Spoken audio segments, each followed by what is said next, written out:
everyone. Welcome to my live stream. My name is Denise Hutchins, and I'm broadcasting to you from Studio Mikarts.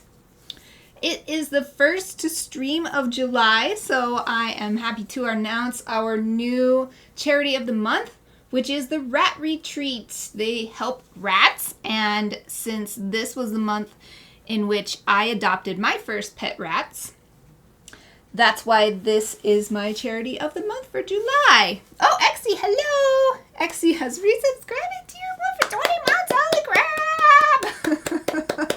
Thank you so much, Exie! Just 4 months until your 2-year anniversary. Amazing. How are you? It's so great to see you right away. Oh, where was I? Okay, announce the charity of the month. Oh, yes. So I'll be donating based on unique viewers count at the end of the month. So please watch my stream and bring your friends. I forgot to update the fundraiser on Twitch, so I'll update that tomorrow. I think they're available on the Twitch fundraiser thing. And it's Wednesday, so that means it's time for more illustration work. My Summer Gryphon piece. Yay! I've been looking at it. It's been hanging up over the past vacation week, my summer vacation week, and I'm really excited to add more to it. Oh, good. Exie is all right. I'm always glad to hear it. Oh, how am I? I'm good, too. Thank you. I mean, it's extremely hot here, so there's kind of some mixed feelings there, but all things considered, I'm well, so thank you for asking.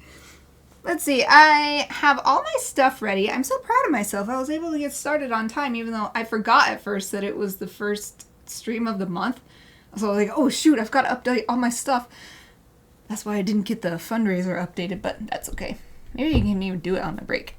I've got 2 breaks today, 3-hour stream, so maybe I can actually do that. I decided that I'm just going to keep using my giant palette of paints, because it's so much easier, because there's so much paint in here. I'm just going to use my giant palette, so I've got this over here to my left. Let's see, I think I was using this brush last time, because I left it out from last time. It's been sitting out for a week. And what I was doing was using the cooler yellow. I don't even have my reference image up yet, because I know I don't need it until I fill in all of these, what are they? They're not petals. What are they called? Ray flowers. All the ray flowers on the sunflowers, filling in with this cooler yellow that I have first, and then going to add warmer yellow closer to the disc. Exie, anything fun happen over the past week? It's interesting to think. It's like huge here. 4th of July week is just huge here. So, but then I'm like, that's just America. There's plenty of other places in the world, and it's not necessarily such a big deal. I'm really happy because people have calmed down with all the technically illegal fireworks. They're not supposed to be doing them in the city, and they scare the crap out of our dogs. So I'm so glad that those are finally dying down so the puppies can go outside and not be afraid. So it's actually nice. It's nice to have this summer vacation over, even though I enjoyed it for the most part. Oh, everything's the same. That's good too. No big surprises, because sometimes the surprise is not necessarily a good thing.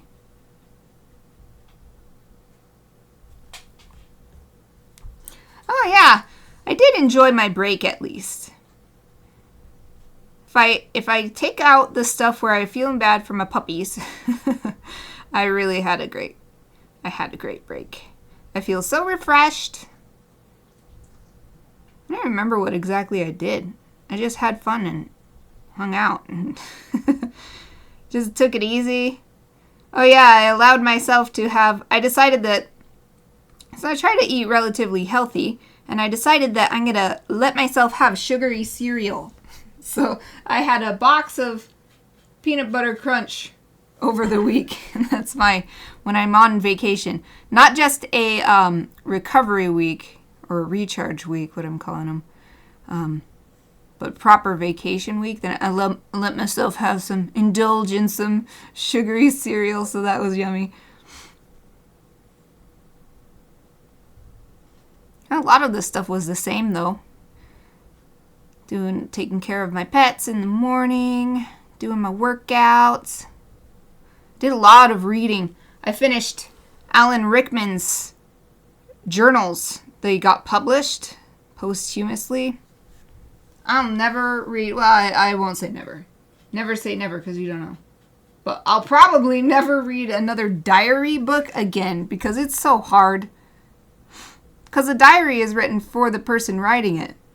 And so following it is so hard, and it's usually just a whole bunch of lists of names and stuff, and it's like, oh, here comes another list with 10 names in it. Do I recognize any? No. Like, it was hard. The editor did helpfully provide footnotes to explain who people were that maybe weren't so well known. But even that wasn't really very helpful to the experience of reading, because then I was just like, reading up top, look down at the footnote. Reading up top, oh, look down at another footnote. And it's like you're going like this. I'm glad I finished it, though. I didn't want to put... Alan Rickman was one of my favorite actors. I didn't want to put it on my did not finish my DNF pile. So, because I ran out of time. I checked it out from the library. And it was taking me so long. Because not only is it very hard to read, for me at least, it's long. It's a very long book. It's like almost 500 pages long. And so I ran out of renewals at the library. So it was either finish it, and I did in one big push of 5 hours straight reading, and I got a huge headache, or turn it in and just put it on the DNF pile so that I don't, not forcing myself to go back and check it out again and whatever. So that was a nice accomplishment. I'm just trying to think, like, what did I do over summer break? It was real nice, just actual break, so I didn't do anything epic. Just everyday stuff like that.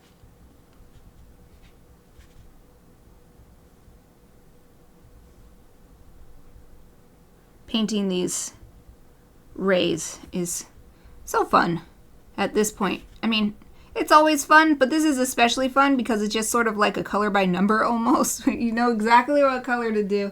I'm not having to mix a color. I'm using the straight from the pan color, so I don't have to worry about it running out. And all I do is just paint in these rays.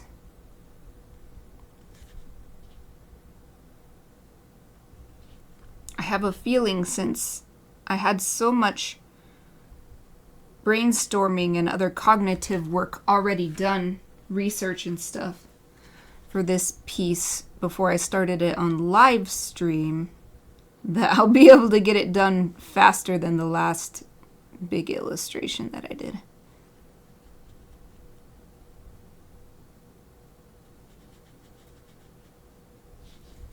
But who knows? I say that and then watch. It takes just as long.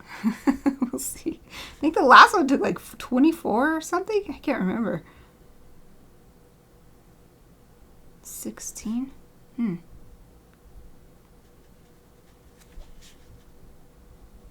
Actually, is it hot over where you are too? Like excessively hot? Like I'm seeing so much news about all around the world. Everywhere is super hot. It's super hot here. When I turned on Pokemon Go this morning, before I went on my run, I got that little pop-up that says, the weather might be dangerous. Take care, or whatever. And then you have to click the button that says, I am safe. I was like, well, I'm safe for now. It's early enough in the day that it's not insane temperatures. But it was already 80 degrees. It was like 8:30 or 9 when I stepped out the door already. So 80 Fahrenheit, that was like, I don't know, 28? Okay, Google, what's 80 Fahrenheit in Celsius? 80 degrees Fahrenheit is equal to 26.667 degrees Celsius. 26. It does get that hot here, generally. But I feel like not this early. Not this early in the year. Not too hot, but still hot. Well, I'm glad it's not too hot for you then. Yep, I hope as many people as possible are experiencing not too hot. Keep seeing pictures of people dunking their heads in water and stuff because it's just so hot. You know, like in the news. 86. But it's late. The sun went down for you already, right? Oh, it's regular for your season. Okay. That's good.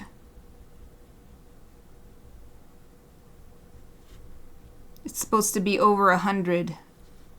So over 40-ish? 38, 40? Every day this week and into the foreseeable future. It's so hot.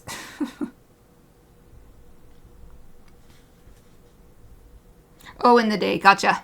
Gotcha. Yeah, that's not too bad then. At least, since you said that's normal. And that would be normal for here. That would be... I wonder if we're on similar latitudes. Because that was the previous normal here. To be 80s, maybe 90s. But not hundreds and 110s.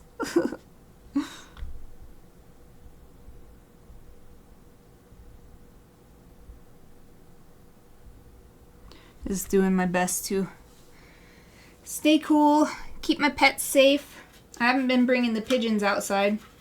People say that it doesn't matter how hot it gets, pigeons can be outside, but I'm like, are you saying that, I'm asking these people giving advice, like, are you saying that the pigeons enjoy being outside in 105 degree weather? Or are you saying they won't die if they're in 105 degree weather? I'm like, I want to give my pigeons a pleasant life, not just a, well, you won't die life, so. Oh, that's quite pleasant. 71, 72. 110. So 95 is what you usually see in the summer, your highs.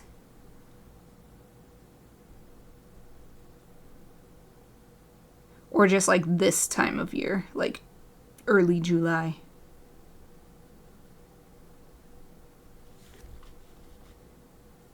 On Sunday, I was at my Vegan Toastmasters meeting, which is a virtual meetup, and there's a member in Las Vegas, Nevada, and it was 117 degrees where she was. Oh, man. Oh, 95. I am jealous of you. That's the highest you've seen. That's so nice. That's so nice. The highest I've been in, it was a record-breaking back in the day, back when I was in 4th grade, Yuma, Arizona. So that's on the southern border of between, it's in America, but it's right on the border between America and Mexico. We got up to 124 degrees. And it was always so hot in the summer when we lived there. We lived there for about a year and a half. That, or maybe more like, anyway, I was there for 1 school year and a half of a school year. So maybe that's actually more like 2 years because there's summer break. Anyway, it was so hot that nobody went on, there was no curfew and nobody went on playgrounds in the daytime. All the parents and kids would go out at midnight in order to use the playgrounds because it was literally that hot that you would burn yourself, like get serious burns if you were to play in the daylight. So that was really extreme, and that was back in the late 90s. And now that kind of thing is reaching all the way up north here in Idaho, so it's kind of scary actually. That's basically slow cooking. It is. It's terrible. I mean, I'm laughing, but what can you do but laugh? Because that's how it is. It's true. It's like people post videos like of just cooking stuff on their car hoods. And the car's not on or anything. That's just how hot it is. That the car hood sitting in the sun and the hot air can now cook stuff. And it's only the beginning of July. We've had above 100 temperatures pretty much every year that I've ever lived in Boise, which is a long time now. But it's usually at the end of August and the beginning of September, not the beginning of July. So now I'm like, what's gonna happen when we get to August? What's gonna happen? It's like uncharted territory here.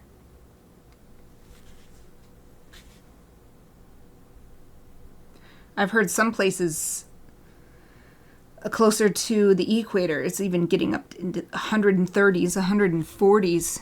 Just truly terrifying temperatures. So, but there's not really anything you can do to stop it, you know? You can't change the temperature right away. Not like changing your AC in your house. So I have to kind of watch it happen.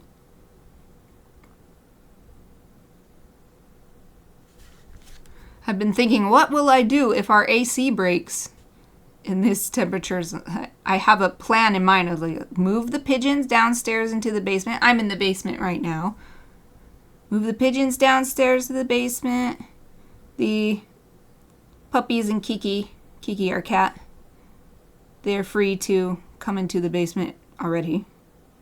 And we'll just sleep in the basement and live in the basement because that's where it's underground. So it'll be the safest spot for us if we... But our AC broke... Was it last year? I can't remember. It was either last year or the year before. So we have actually a brand new AC unit, so I'm not too worried about it breaking. Not saying it can't happen, but... Probably won't. We're probably okay.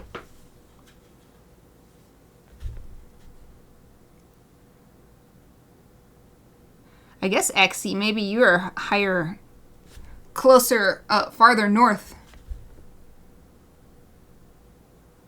Or maybe because you have more forests. We live in a steppe, like a desert steppe environment. So we do have trees. The Boise title is called the City of Trees, but it's the City of Trees compared to be like it's an oasis in a desert. It's not like an amazing forest like when I go to Portland, Oregon or Seattle, Washington, and the trees are just like huge and you can't even see the sky because the trees going by are just so big they're blotting out the sky. It's not like that at all. It's relatively speaking. Boise, the City of Trees, is relatively speaking.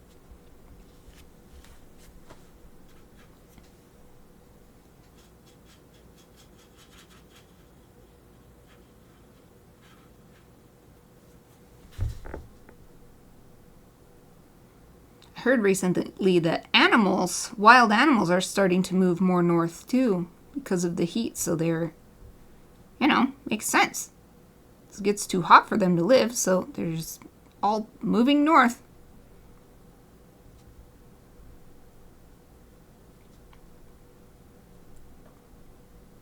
Makes me want to move north. One of my, I'll just say someone that I know is moving up to the north of Idaho. And I'm thinking about it. Like, it's going to be so nice up there. I'm kind of jealous. Because it's actually a lot like Washington. Like Seattle, Washington. With the huge trees and stuff. that's my ideal environment, is giant trees. That's all I need. Giant trees, well, and mountains. I like mountains too. Giant trees and mountains, and I am happy.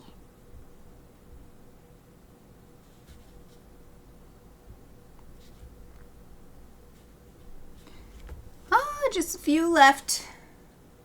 The small one here, medium one, and big one. I'm going to take a tiny break to sip this tea. My husband made me some interesting tea. I don't remember. I think it's burdock. I'll hold it carefully in the camera. Some tea. And I think it's cool enough to drink.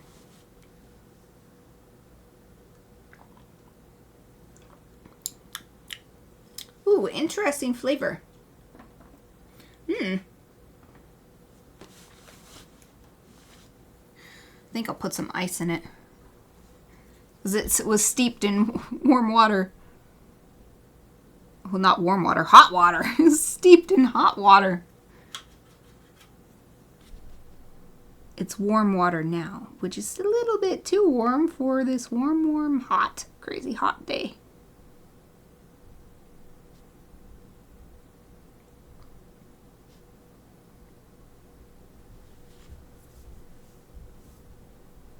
Oh, interesting.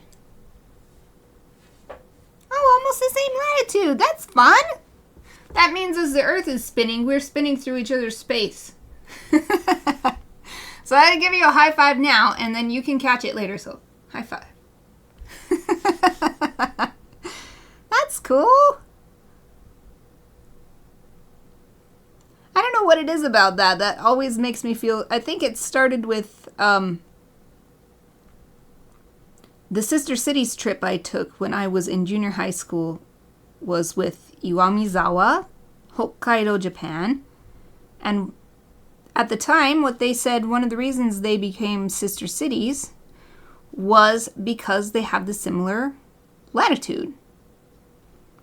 And so when I went on my Japan trip last year, I looked at that too. I was like, what's the latitude of the places we're going compared to where we're coming from? Yay! Awesome! That's so fun.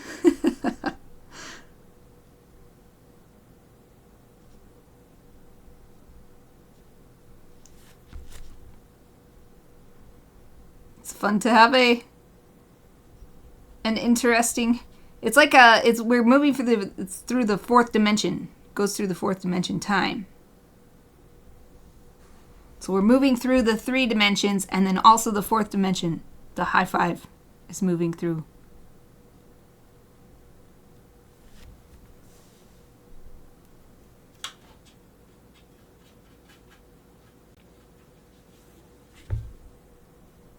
Getting so close to done with all of these rays. I was so happy on my walk this morning. Walking Aoife, my big dog. Some of the sunflowers are blooming. So it's perfect. It's perfect for this piece. I knew I'd be working on this today. So I was like, oh, look at, they're in real life too. They're blooming on my page and they're blooming in real life. This one house that we often walk by every year has huge, tons of sunflowers by the sidewalk. And they're only just barely, they're only like 2 or 3 feet high. No, I wouldn't even say 3 feet. I'd say just 2 feet. So that's like 0.66 meters. Ish. And they usually end up towering over me by the end of the summer. And they hang down a little bit too. And there's always tons of bees eating from them. There was one of the ones that had bloomed. There was like 5 bees on it. I was like, go get it, bee. You got this.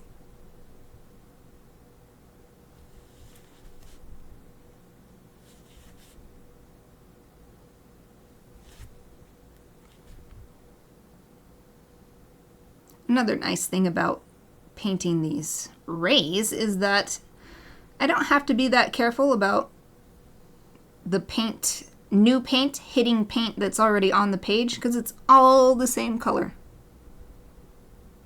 So I'm able to paint more freely than I normally allow myself. Okay, right here is a little bit confusing. So this is all green. These are rays. These are rays. Okay. And then I have to remember which parts are the feathers from this wing, which parts are the rays from here, and which part are the leaves from this one.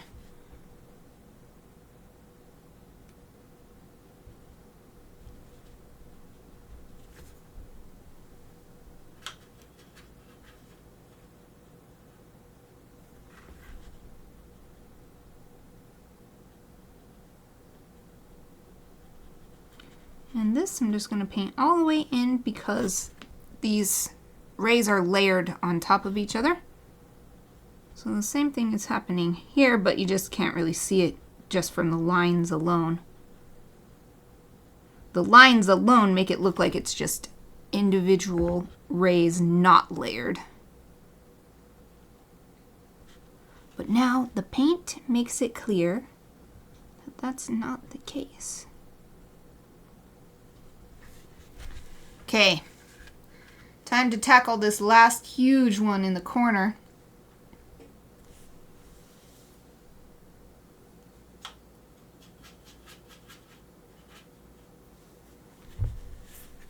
Let's see, I think I'll, where do I want to start? It's hard to choose. Should I start from over here? Turn it and either way. Because of my left-handedness, I think I'll actually start from the middle here.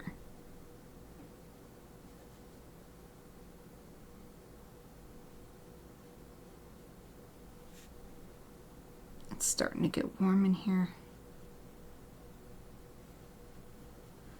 I have to turn on my little fan under my desk.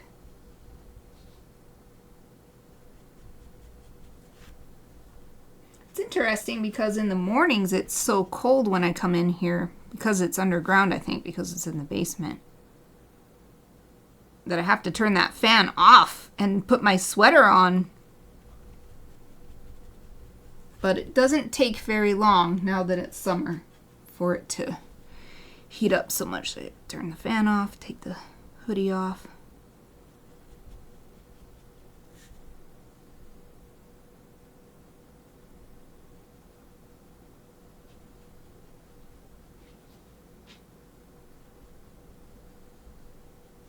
I love being able to color with such vibrant paint colors too.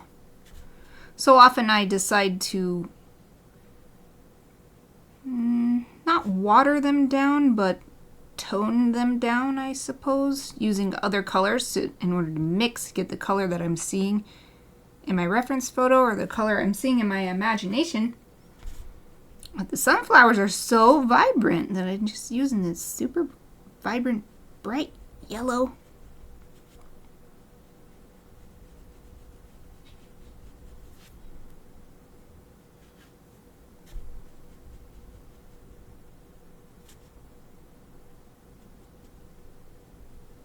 All right, this patch is done. Now, move over, turn it, and work on this one. We'll do the same thing, starting from that middle point and then moving out because of my left-handedness, so that my hand doesn't end up sitting in wet paint.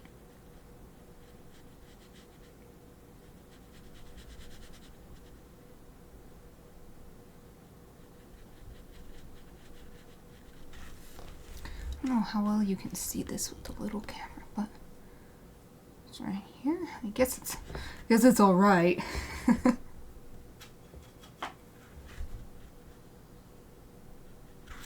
It's weird. This camera seems to be like bluer or something. Maybe it's just my imagination.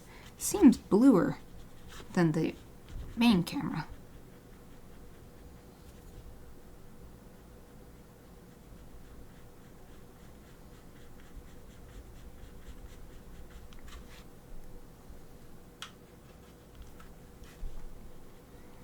All right, here we go, here we go.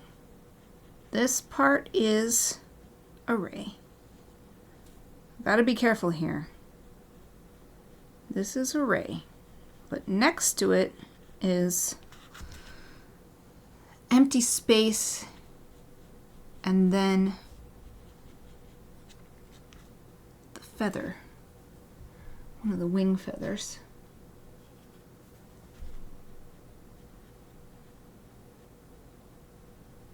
All right, this one's safe because it's inside. But this one, behind it, another one, I have to be careful. It is surrounded by wing feathers.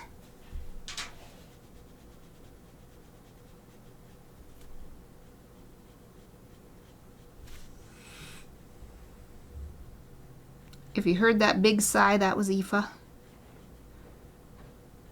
Seems like sometimes stuff like that comes on the microphone and sometimes it doesn't. And then right here, a little bit of array showing.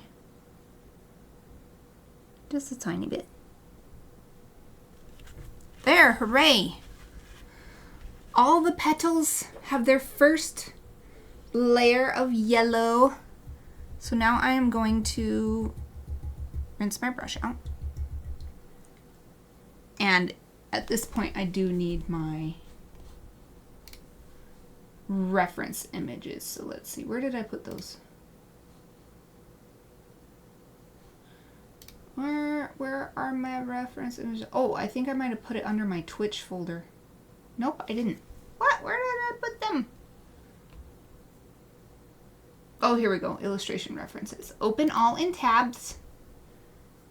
And then move to a new window. Yep, and move the others to the new window too. I should just open a new window and then open all the tabs in there, but I never think to do it that way until after the fact.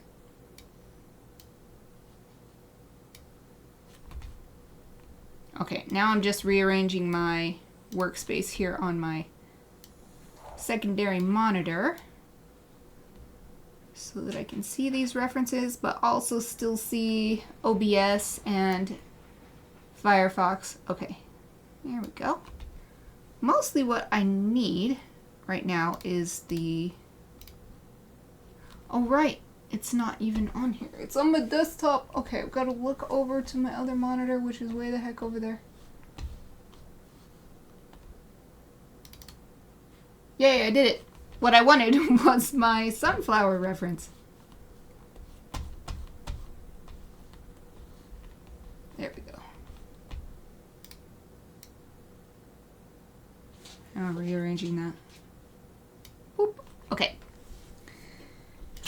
So next, I want to add this really warm color in the middle, radiating out from that brown center. So I kind of want to do the brown first and then bring that orange color in.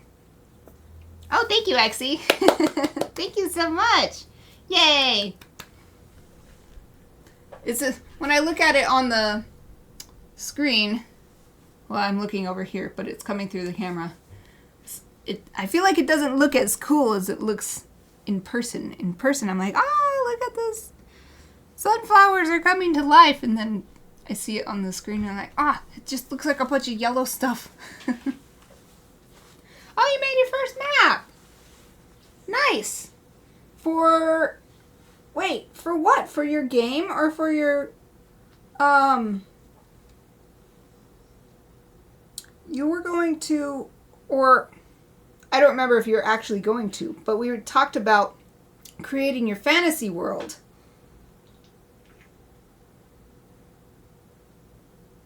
Oh, just for fun world building. Oh, fun. Yay. Is it like an image we can look at, or?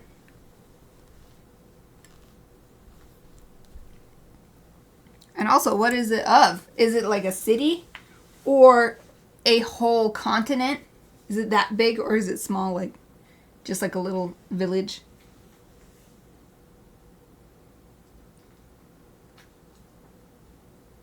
That's fun, making a map. What did that entail? Does it have like accurate that little mile thing, like 1 mile is this, or kilometer. I forgot I wanted to put ice in there, and I drank some of my tea. It's making me warm. No. All right, next. Oh, let's just do it.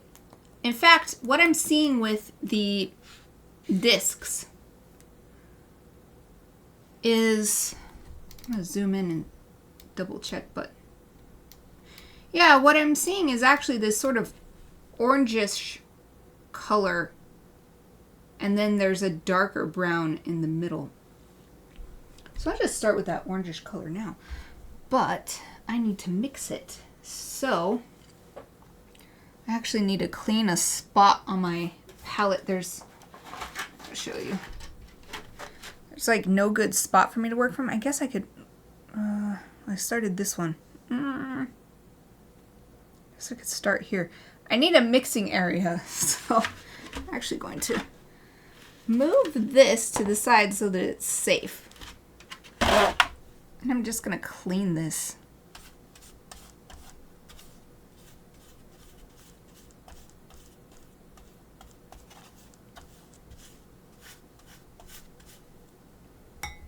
So I'll probably have to change my water, but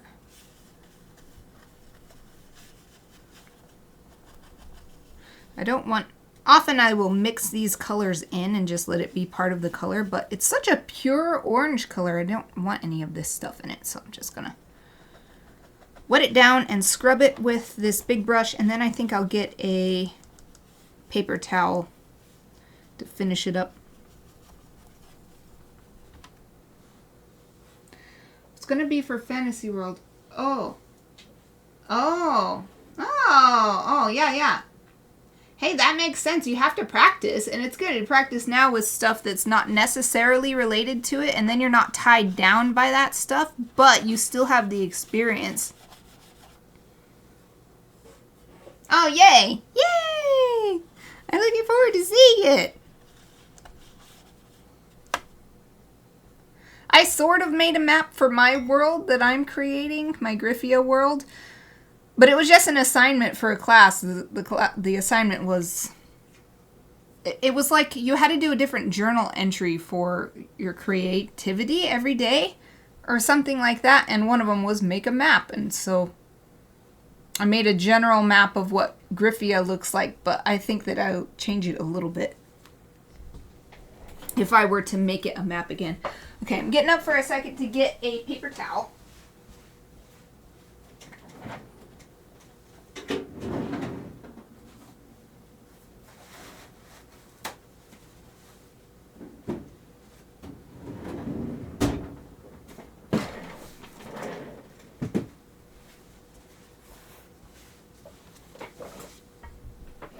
Alright, so I'm not going to clean both of these wells, just this one.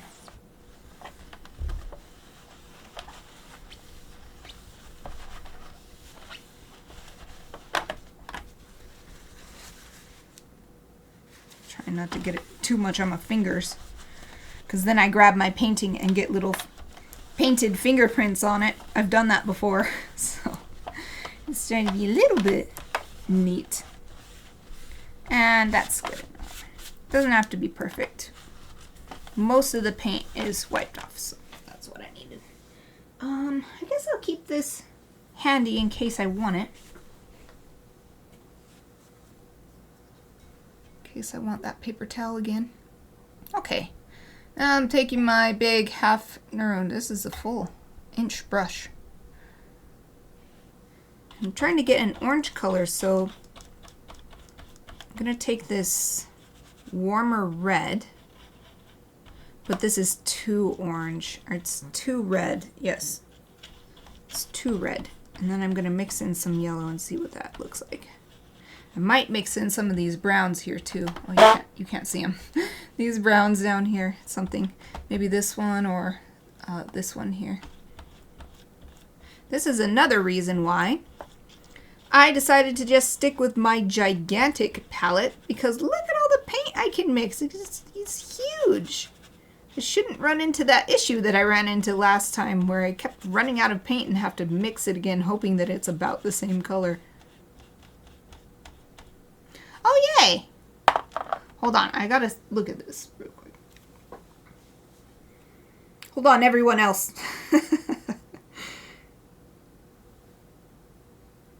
I am so interested. I need to look at it now. Oh. Oh. Whoa. Helena. Oh, neat. Looks like mountains. Oh, I see. Oh, that's so cool that you made the whole, I guess, planet. I'll hold it up. My rudimentary way of sharing. That's super cool. It looks like this green is like plains, and then it gets higher and higher mountains. And then there's this little bay right here. It makes me think of something I've been imagining. It is like a crater. I don't know if that's actually what you're imagining. And then these little, like, what is this, archipelago coming out each side? And then it's this one. That's so cool. What is the pink and red and white on the lower map? Is that topography or?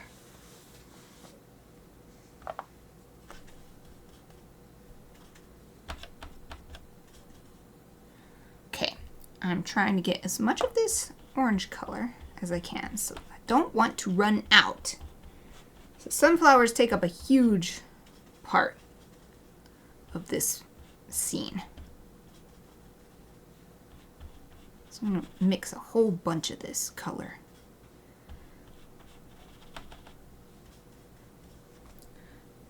Not saying I won't run out for sure. I always seem to underestimate how much paint I need. But for sure, this is still more than what I would have gotten mixing on my little palettes.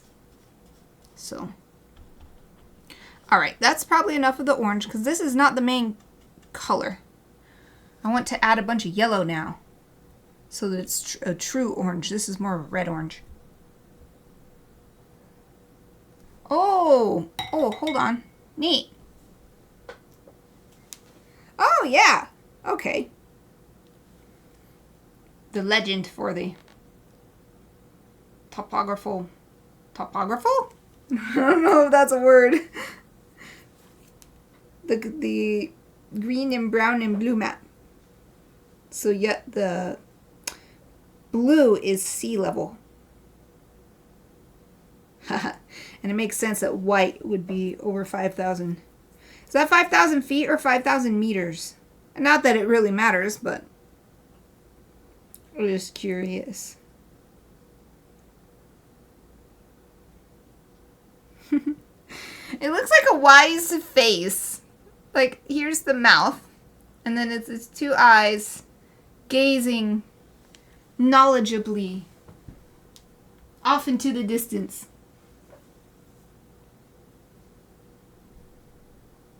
Aw, neat. I want to do that. Animate tectonic plates to decide where mountains are.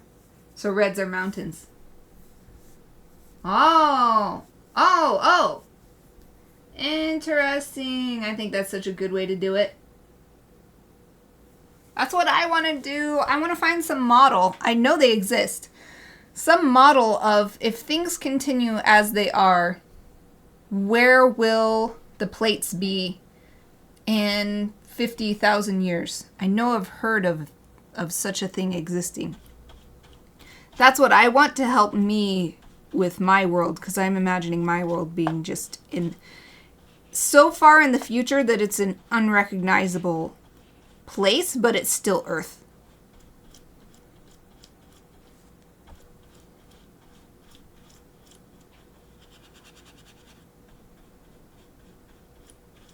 How did you animate the plates? Did you use a specific program or something? I'm so interested. This is such an interesting thing. Oh, yay. If you want to, you don't have to go out of your way, but I would love to see that. That's so interesting to me. I love it. I know I keep repeating myself, but I'm just stating the truth. It's interesting, and I find it fascinating, and I love this kind of thing. Ah, we're getting much closer to the color I want. Look at this. It looks like a flame. But there's still too much red for the sunflowers, so even though this color combo is like the coolest ever, it looks like flames on a hot rod. We need more yellow.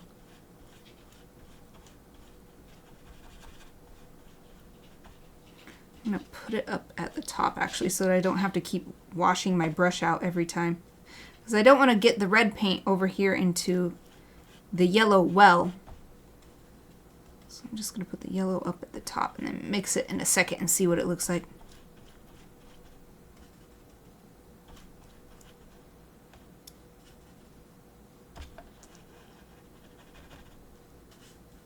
Okay, time to mix. Oh, I just realized I could move my little camera so you could see that better. Sorry, I didn't realize to do that sooner. Ah, this is much more the color I want.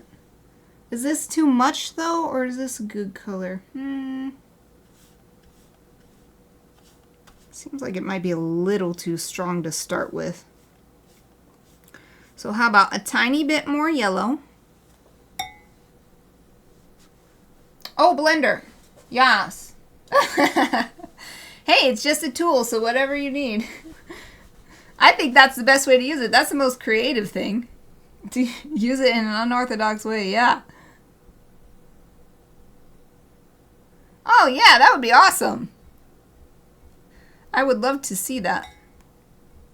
I'm not at the point where I need to design my world so specifically, but I'd love to have that in my head so that when I am ready to do that, I'm like, ah, yes, I remember. Exie taught me how to do this. Yay!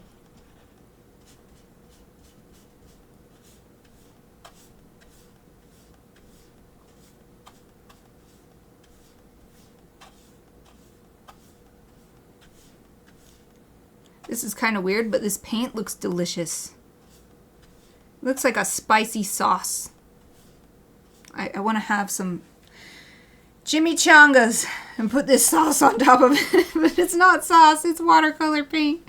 Don't eat it to me. We're getting really close to the color I want. I think just a little bit more yellow. Yeah, look at how it looks. Maybe I need to turn the exposure down on this camera. How do I do that? Is that up or down? No, that's up. Oh, that's too far down though, and it still looks neon. Oh, whatever. Camera, you're so weird. Now, it's because this one's the older camera. But maybe something's weird with this one. It looks normal though. My hand looks normal. I love how my brush looks now. It's also got that flame hot rod look to it. Being stained by the paints. Okay, just a little bit more yellow, and then we're gonna actually put it on the page. And I definitely am gonna have enough paint. Look at this huge strip of paint. Oh, it's joining already. Whee! Oh, that's so fun to watch. Whee!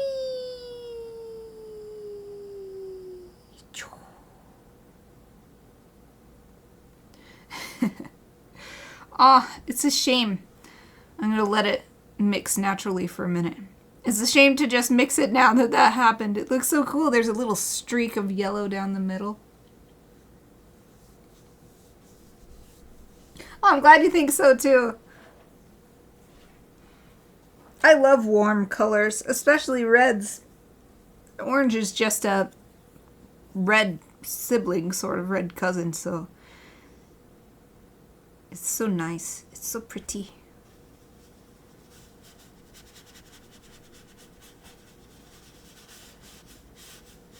All right, time to mix it. And yes, this is the orange I wanted.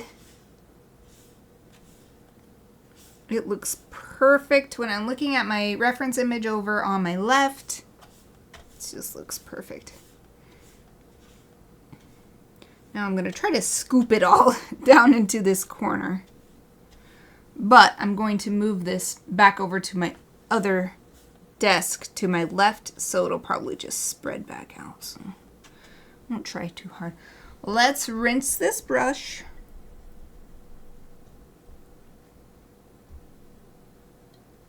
Yeah, I'm definitely going to have to change my water during my break.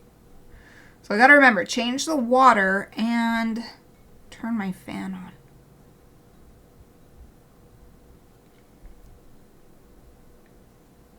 So look at this. Maybe you can see it in the, yeah, in the little camera. This is cool, the way the brush has been stained. Okay, moving this over. Oh, it's in meters. Roger that. So that's quite high. Because meter is about, not exactly, but about 3 times the height of feet.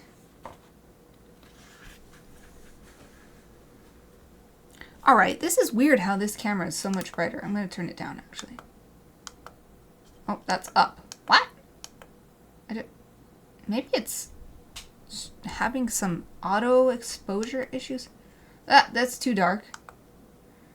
Okay, I'm just going to leave it like that. Camera, I don't understand you.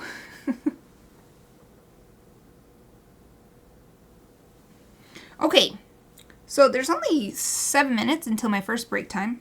So I'm just going to start over here. I'm going to start by painting in the discs in the middle, and then I'm going to add that little bit of orange that's radiating out into the rays.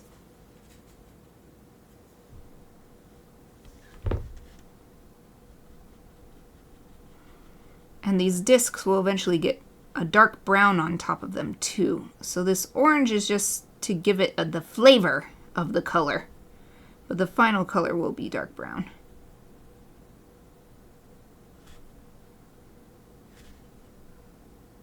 Even though this is a mixed color, it's so vibrant. I love it. Yeah, very summery. It's very warm. It really makes me want to eat some spicy food, especially some spicy Mexican style food. Yummy, yummy, yummy.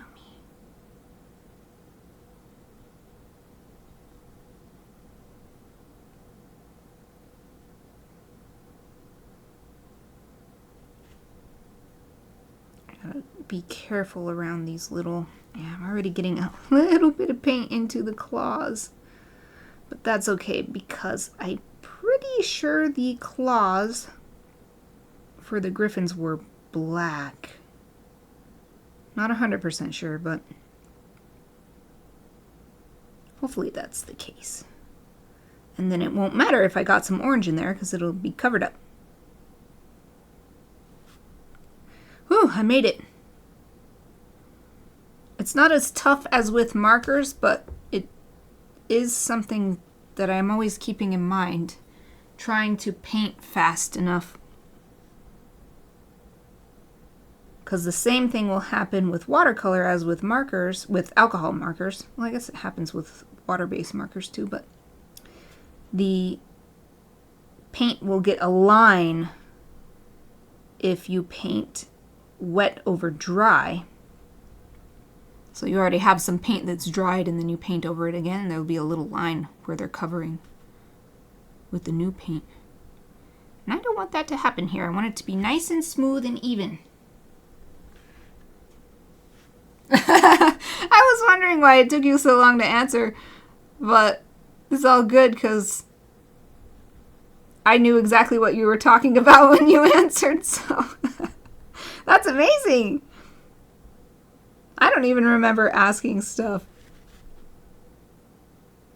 I've gotten so used over the years to filling in the space with explaining what I'm doing that sometimes I go so fast that my own brain is like, well, I'm done talking about that, and just forgets about what I was talking about.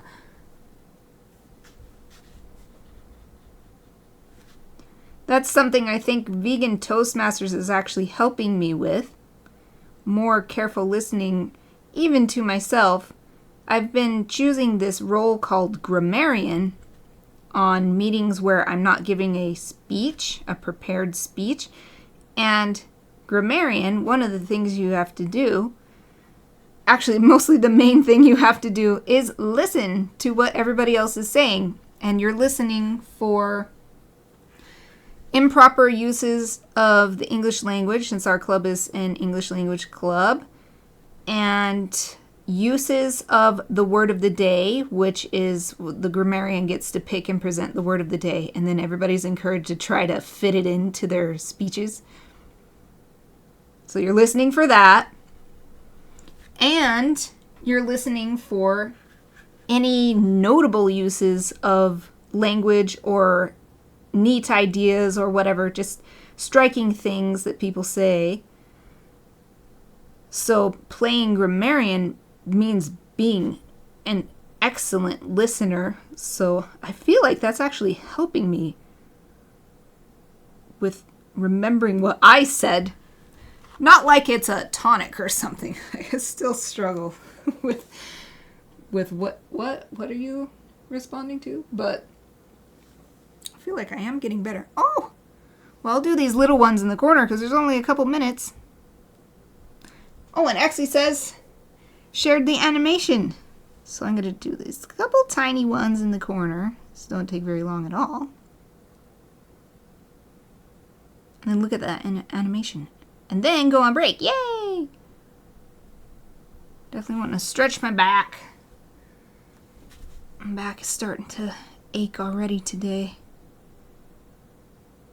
Probably because I've been sitting so long today, because I worked on my speech, I worked on my novel.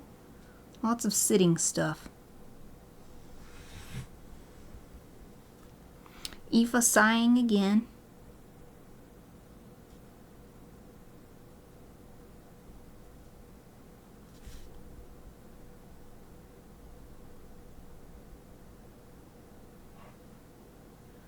I think I might take a couple extra minutes on my break too. So I was talking about food, and I want a snack. So I might have some. We have some cotton candy grapes, which is a special breed of grapes that are extra sweet, and they're so good. They really do taste like candy. Ah, perfect. We'll leave that there for first break. And let me look at this animation. Actually, oh yeah. I'm gonna press play on here. Let's see if it...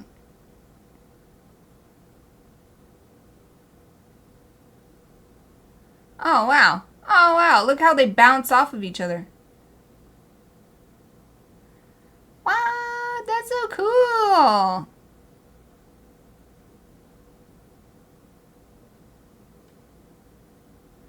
What? That's awesome. I gotta put a clapping hands on there. Yeah, if you did a tutorial for that, I'm sure there are people, not just me, who would find that super useful for their own world building. Because you could do that with any planet. It doesn't even just have to be Earth. It could be anything. Okay. Look at this orange. Look at the little camera. This camera is struggling with this orange color. So this is not quite right either. It looks more brown in this camera, but over here, it's like neon. What the heck? Oh, anyway, it's break time. So I'm going to go walk around, stretch, turn on my fan, change my water. Hope everybody else will also take the opportunity, at least if you've been sitting this whole time, stand up and stretch. Look at something off into the distance, give your eyes a break. Oh yeah, actually, I do. That's awesome. I would love to learn how to do that for my own. I know I just said that, but seriously, that is so cool that you figured out how to do that.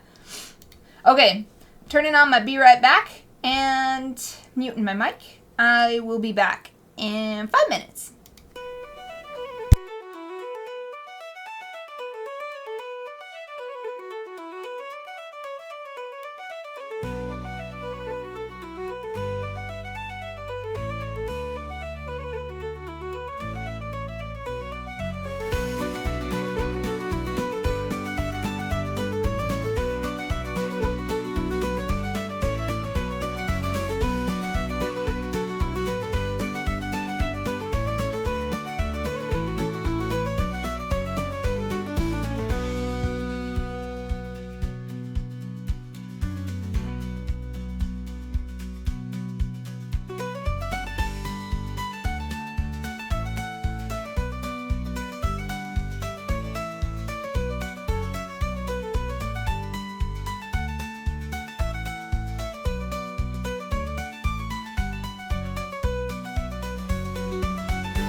Hello everyone, I'm back. Hope you all had a great break. I had a delicious toffee time snack. I also remembered, haha, yay, to put ice in my tea. That's much better. I got new water, turned on my fan, so I am ready to go for the next hour of painting. So, just gonna start off back where I left. I have so much paint here that it's not even drying up. Just sitting out. So, I went over to these ones because I only had a couple minutes left, so I'll go back to this one in the middle. The discs, the sunflower discs.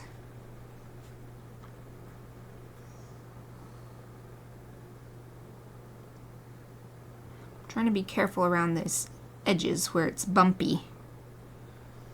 I want to retain that.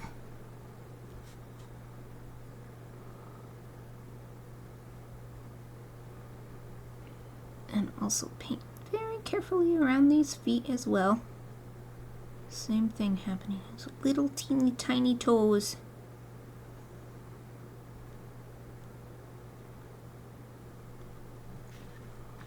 My little camera is still capturing this paint as if it's neon. I don't know why it's struggling with the color. This little camera used to be my main camera.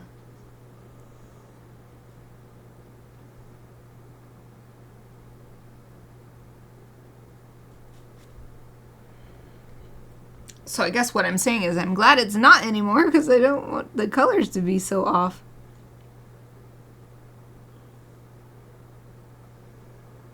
There are less settings to mess with on the small camera. I don't know if maybe something in OBS could help, but I want to keep painting. Oh, that's okay. Thank you. Welcome back to you too. Hope you had a good break. I feel like we're in an office together.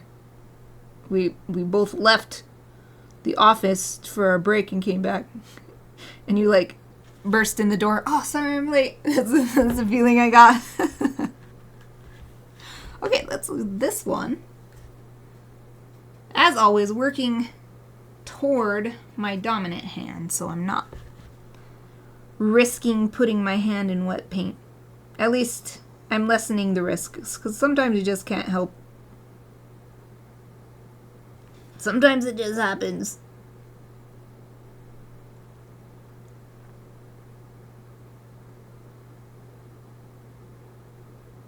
The problem with putting your hand in wet paint is, one, you might lift some paint off, so then you have to paint it back in again, and if it was a little too dry, you know, wet enough that you could lift it off, but it's a little too dry, you might not be able to paint it back on as smooth as it was, you know. It's just a little inconvenience. And then also, if you get paint on your hand and then you put your hand down somewhere else, you deposit that paint where you didn't necessarily want it. That can happen. And on top of all of that, it's just a distraction. It interrupts your workflow.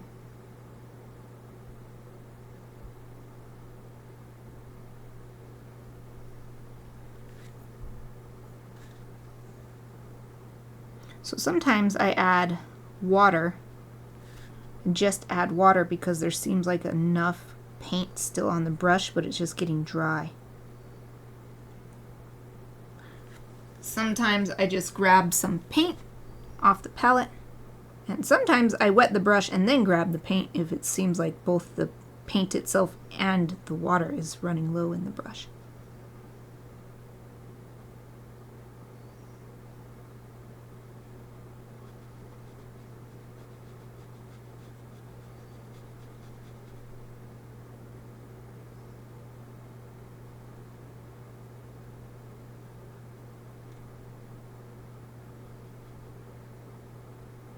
You can really tell when it's starting to get too dry because you'll get that dry brush effect where the paint sort of skips on the page and you'll have little blank spots, even though you ran your brush over it.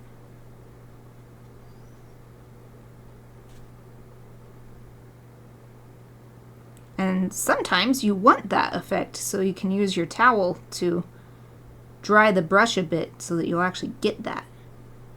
Because it looks really cool.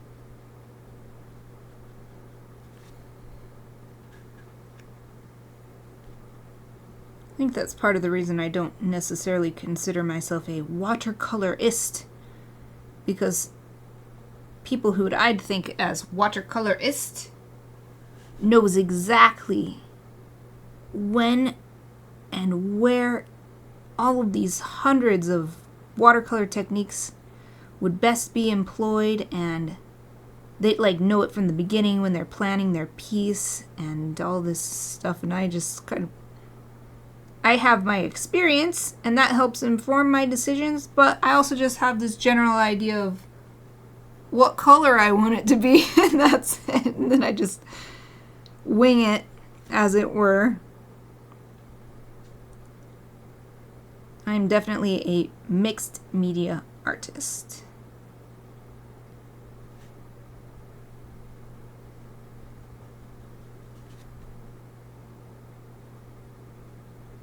This is so fun to paint. Yeah, they're sunflowers, so of course, but it's like painting little suns.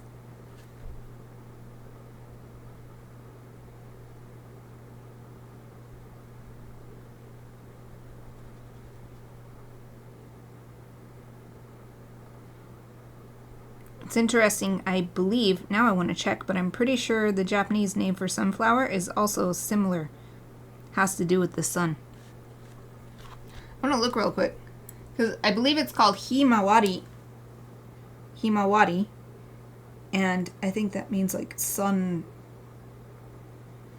circle or something. Himawari.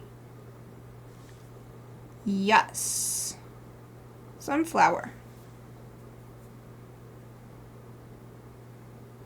So the kanji used, that top one means to face, facing, face toward. The next one means sun. Oh, there's a couple options. So this one, the third one, just means hollyhock, which is a type of plant, type of flower. We have hollyhocks in my front yard, actually. Or this one means around. So there's two spellings. So it definitely has to do with the sun, because that kanji that looks like two boxes stacked on top of each other, that means sun. So the Japanese name for sunflower is also sun-based.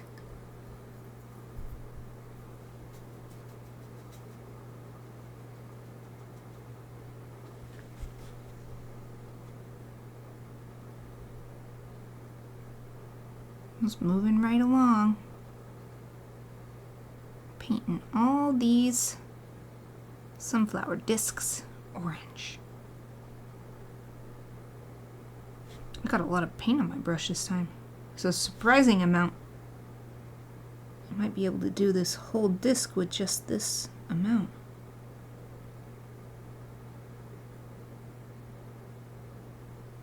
If it doesn't dry out too quickly.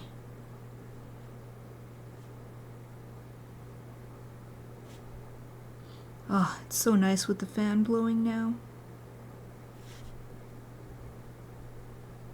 So much cooler.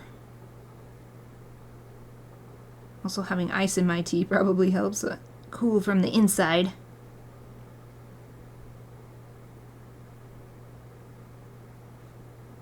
Alright. Just painting carefully around this little back paw.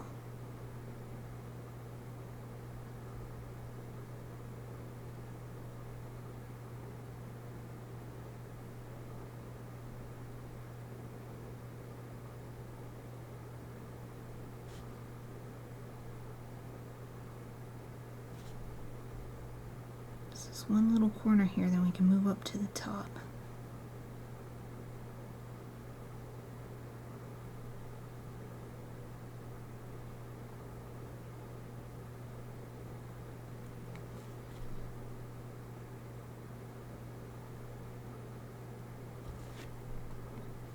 Get a little water on my brush just in case this part right here is too dry.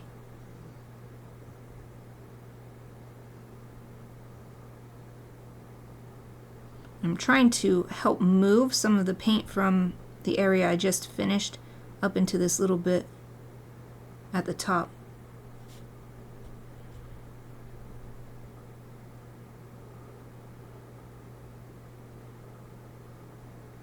But I think I will need a little bit more paint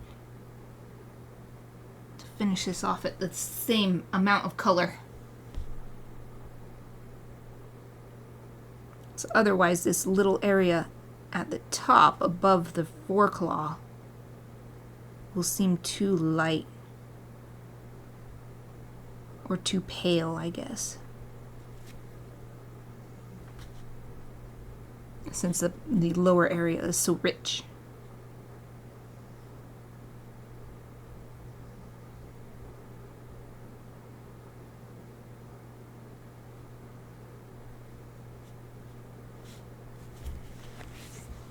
Yay! Once again, just these three on the side. It is insane how the small camera is picking it up like a neon color. I don't know if I'm going to get over it. That is wild. I mean, I guess this yellow also looks different. I'm going to just see if everything is on for my secondary camera. Is it properties? Configure video. Yeah, it's on all auto, I think. Well, everything that can be auto. I can turn the saturation down. This is so weird. Default? What if I click default? Well, that helped a little bit, I think. What if I can't click cancel? I don't know if that made a difference, actually. Why does it do this sometimes? Sometimes when I click configure video, it opens the panel in the secondary monitor where I want it, and sometimes it opens it on my primary monitor, which I cannot see from this point. You're loving the color though? That vibrant one? Or just in general? I clicked that default. It doesn't seem to make a difference. I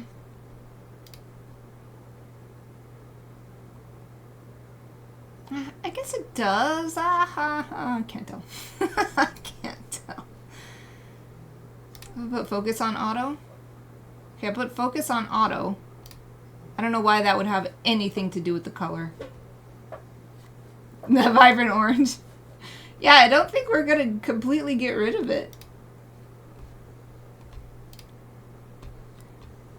It's not quite as extreme, I think. Maybe? It's definitely not as extreme. Oh, no, I can't tell. I don't know.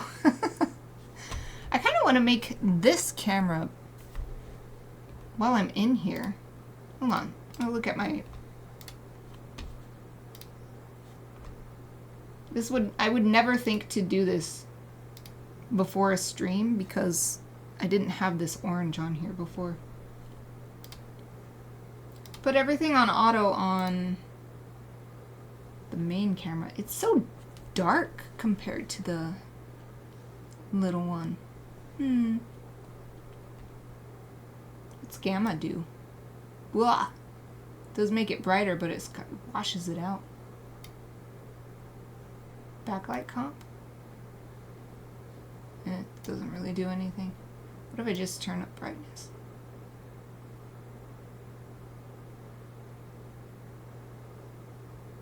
Too bright. What does my hand look like? Oh! My hand looks all blue. What the heck? If I change the hue. Whoa! Let's just put default back on. Although I did like the brightness. What if I change it? Exposure.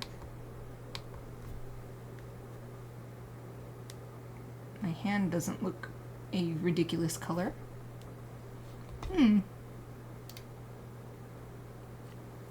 Yeah, and this one still looks... Oh, there. I just turned the exposure up on the main camera. I like that better. Just seems a little bit blue still, though. Exposure, zoom, filter. Can't really change the white balance. Ah, it'll be fine. I'll just leave it like that. And we still got this crazy neon orange happening too. So weird.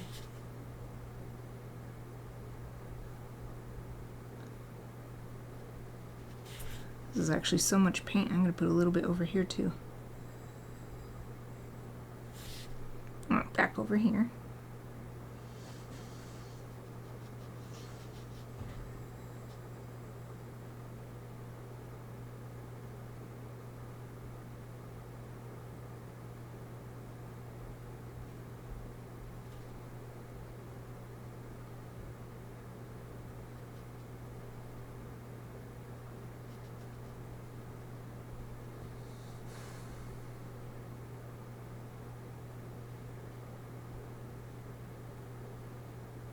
Alright, quick before this one dries, spread it out to the edges.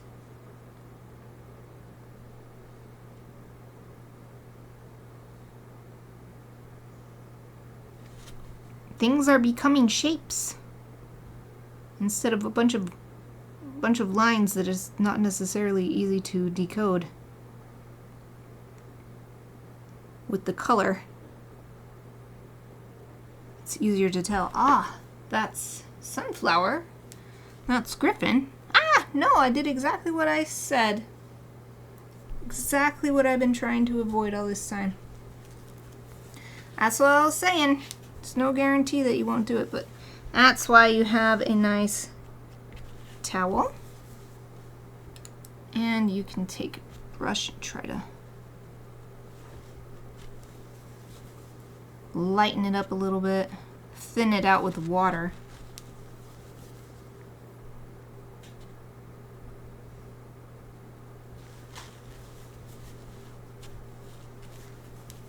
There. Not bad, not bad. Not a terrible thing to happen.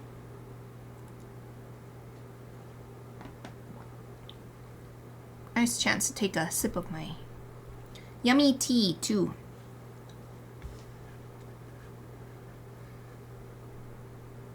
Alright. Be more careful, me.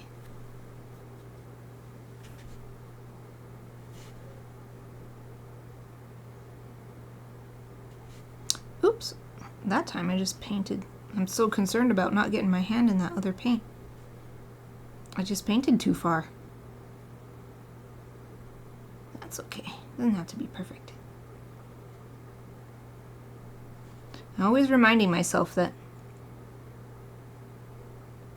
I am an illustrator because I want to tell a story, so the story is not really affected by, oh no, there's a tiny little bit of paint in the wrong spot.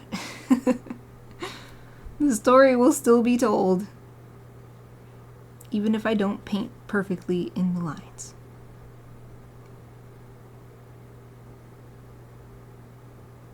Heck, it even adds to the story, adds a real element of, and this story was told by a person who made the picture, and you can see that this happened, or whatever.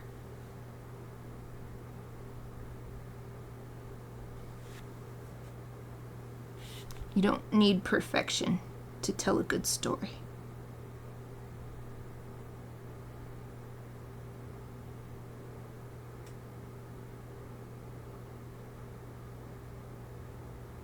Okay.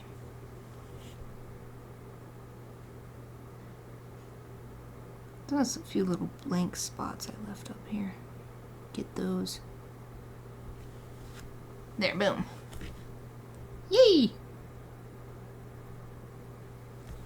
Right? Exactly. Yes. Yes, you never know. You do something that you didn't mean to, and then it becomes the basis for, like, your magnum opus. Yeah. You never know. That's why I like traditional media, physical media. I don't like the term traditional media because there's so many things that aren't traditional at all, but they're not digital. So I try to remember to use the term physical media. So that's why I like physical media. It gets a little life of its own.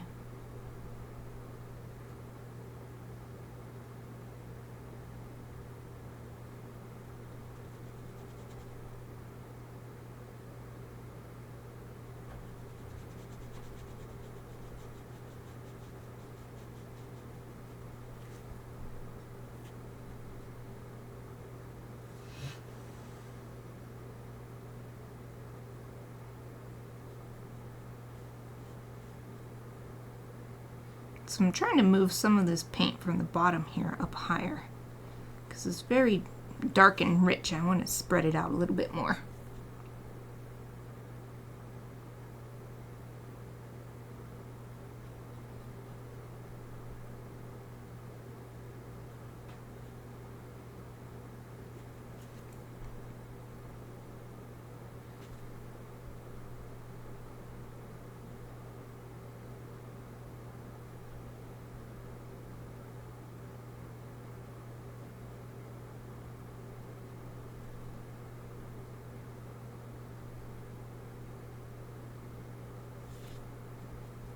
With the fans going now, I'm getting all tired with the white noise. Also, heat has always made me tired. Point blank. If I spend a day outside in the summer, I'm just like exhausted. It doesn't matter if I was actually doing much. It's like the heat and the sun itself saps my energy. I'm the opposite of Superman. Oh, before this map I was making another one. Added way too much land, aiming for Earth-like surface area. Oh, you can't delete a continent. It's part of the process. You need to delete it from the history to change the moon, so I couldn't delete it. So what did you do then? Start over?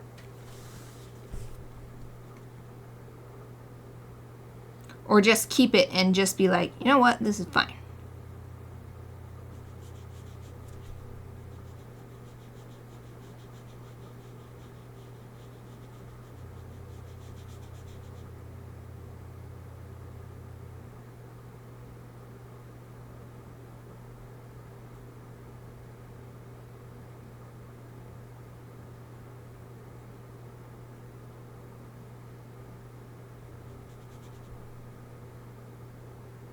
I suppose I'm also getting tired because I did a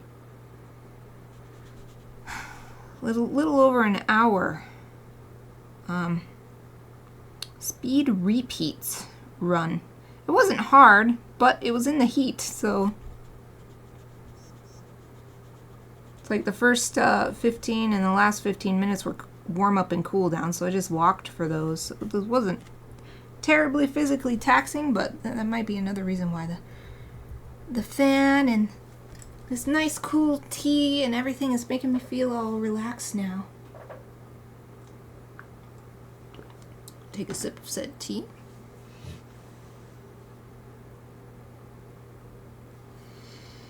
Okay.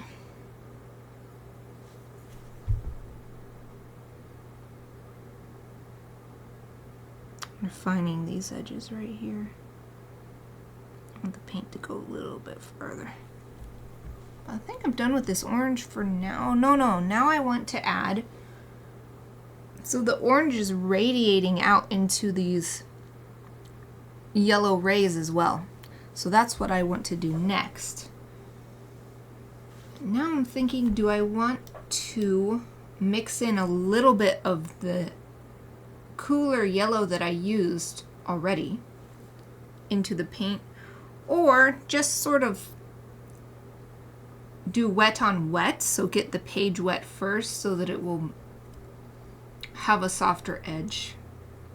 I think maybe doing the second option would be best.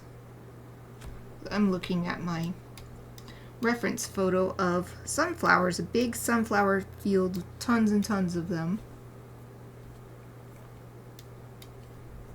Oh, X's reply. Looked for it. Heavy volcanic activity could add too much weight to the content. Cause it to sink under the ocean, so made it sink. Ah! Made that sink at the end. Yeah, and that totally happens. It goes under the other continent and out like this. All heavy volcanism. A nice place for dragons. Aha! That part of the world where only volcano summits are visible. Dragon place. Ah, neat. Wait. Is that visible? I want to imagine it.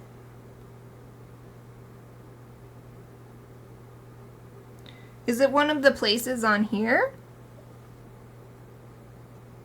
Place where there's lots of volcanoes. I want to know where the dragons are.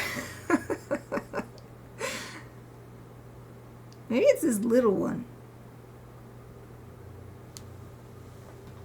Oh, it was the one before this one. Roger that. Roger that.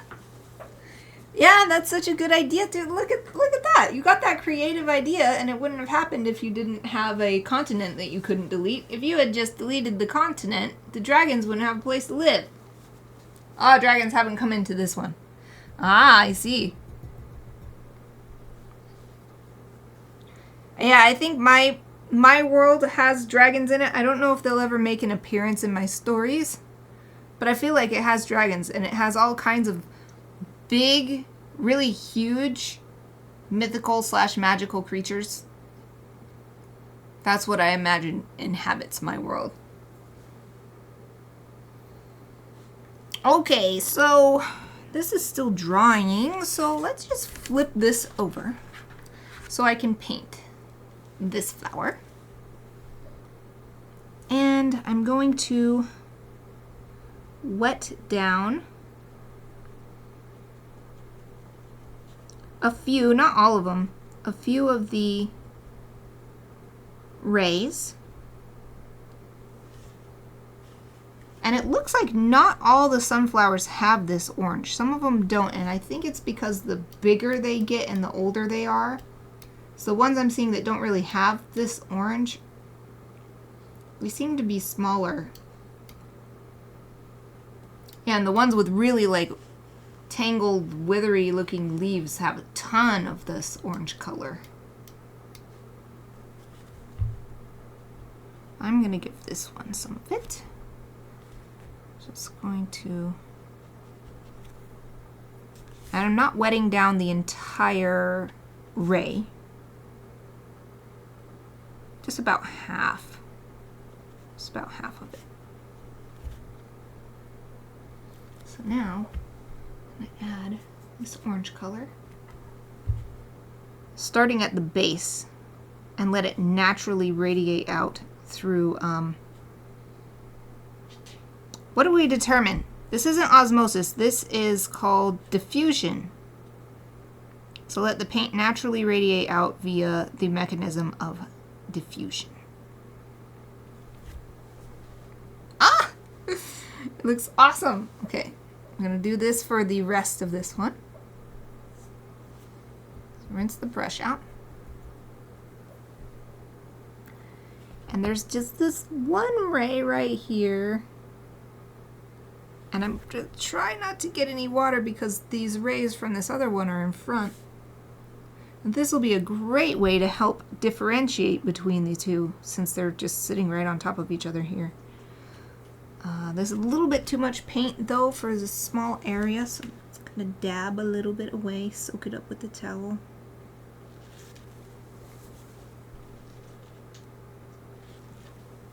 There, something like that.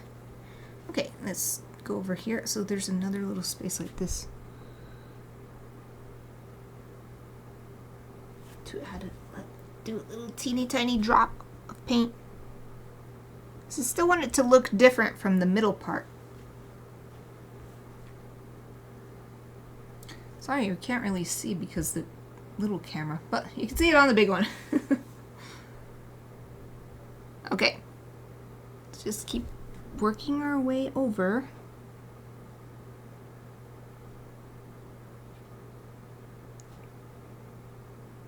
First adding water.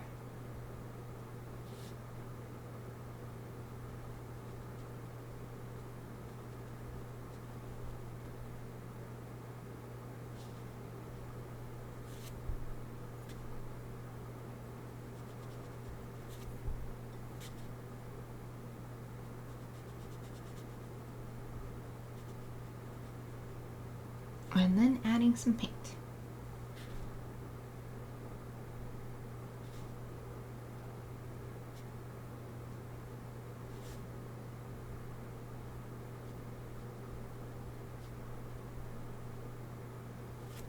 Maybe a little bit more paint on this side. Ran out. Emphasizing again. Phew. This is awesome, and this is so fun. This is a very, very fun technique. Adding a little bit of water and then just let the paint do what it wants in that space. Just sort of pick and choose where you're going to let the paint start from, and then it will radiate out from there. And then the water, being only on part, still rains in the paint as well.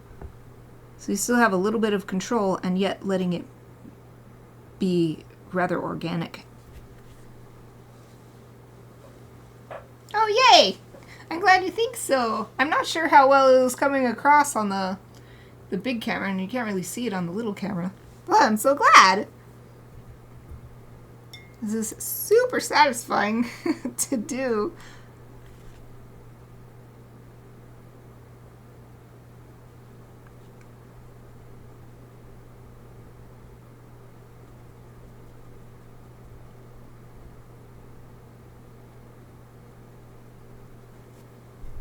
I've been thinking a lot about the Illustrators Showcase for the SCBWI Summer Conference and how no one has previously been interested in my work. No one's reached out to me after entering the showcase. But I realized that that's fine with me if what it is that my work takes too long, because that's what my illustration professor said when I was in college. I get my illustration degree, and he said that I'm making work too slow. And if that's the case, then that's okay, because I would rather work like this and make something that I'm really happy with than cut corners just to meet a deadline and then have a body of work that I'm not proud of.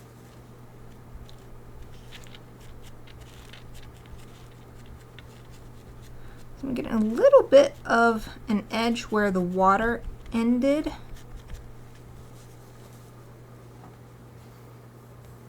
So once it's dry, I might try. Is this dry enough? I'm going to see if I can smooth out that edge a little bit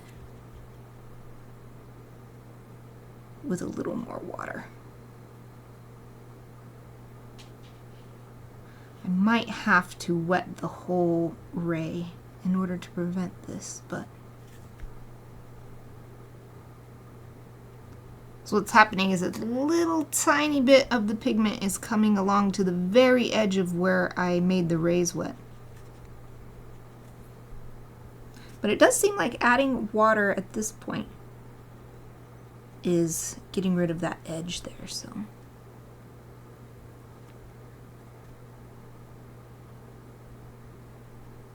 I just wanted to keep the orange part from coming all the way to the tip of the rays because that's too far.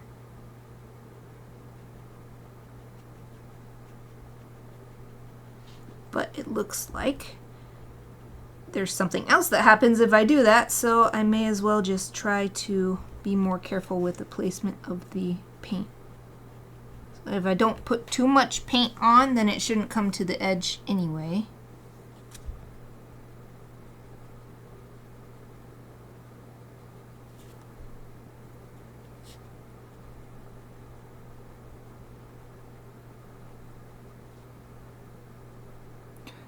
it's starting to drive me crazy. There's little teeny tiny hairs all over my paper. I think some of them are actually coming from the brushes. Just because they're just itty bitty, as if the little tiny part of the brush broke off.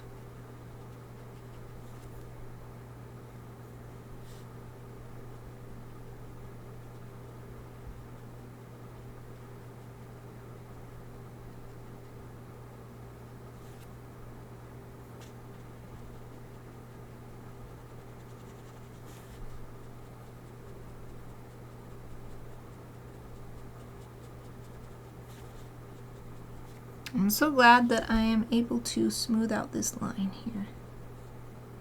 Yay!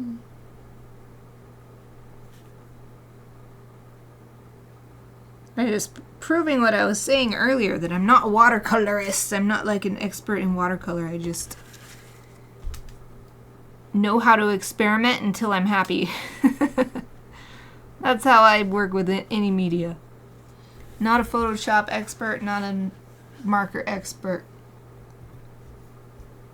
I just have enough experience. So I'm wondering if there is a like little, I don't think I have one though. Or like a little pair of tweezers. There's a little hair right here. I don't want to touch it. We'll just have to leave it. Just have to be okay with it. Okay. First one done. Yay! I gotta think about this because not every sunflower I'm seeing has this really strong orange. Maybe with these ones in the back, I can just add a little water and sort of take what's already there and mix it a little bit. So I'm not adding anything new, I'm just sort of mixing what's already there.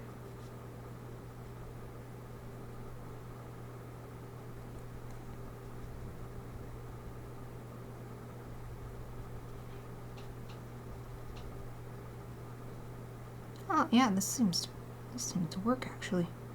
Yay!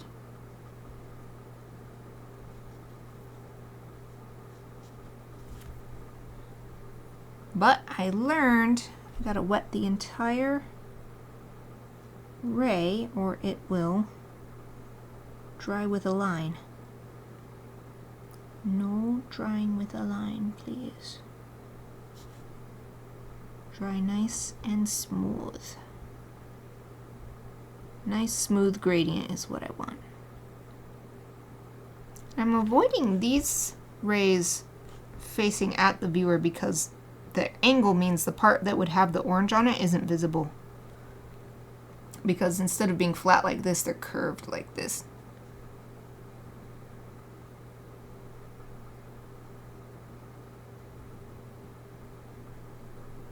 And then I'm just going to smooth out the middle part too, since I took a little bit of paint away from the middle. I don't want it to start looking weird with little patches of missing paint, meanwhile other areas are complete. Of course, it's all gonna get brown on top of it anyway. But I always find if you put in the little bit extra touches at the beginning, it really pays off at the end because they all start piling on top of each other.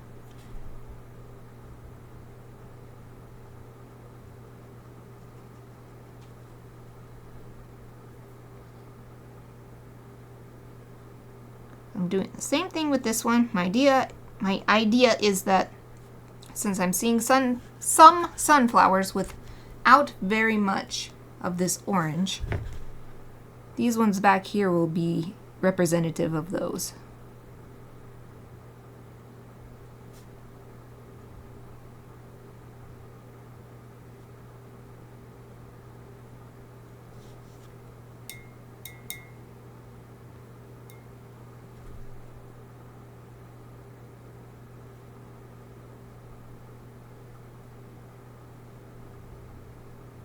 There's another little hair on here. Can I get with the brush? Nope. See those itty bitty teeny tiny hairs. Oh well. Okay. So I think the rest I'm going to give this nice. Or maybe this one, because there's a specific sunflower I'm seeing. Although it does have like these little tiny streaks of the orange.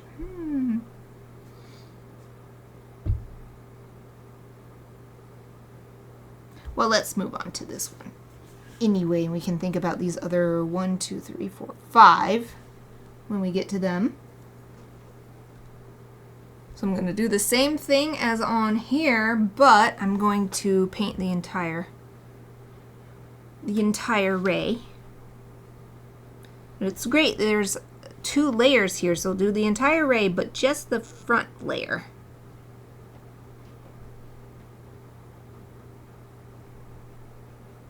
So that hopefully there'll still be some differentiation between the ones that are part of this frontmost sunflower and those that are part of the sunflower behind it.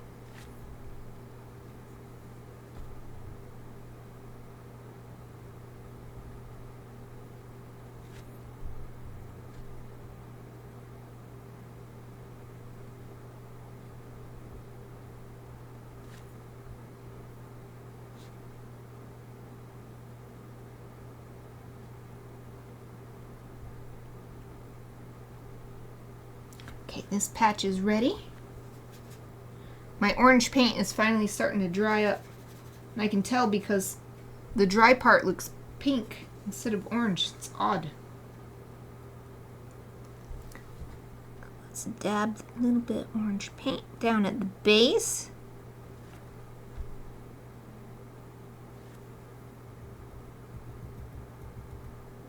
And I'm going to encourage it a little bit with a little bit more water.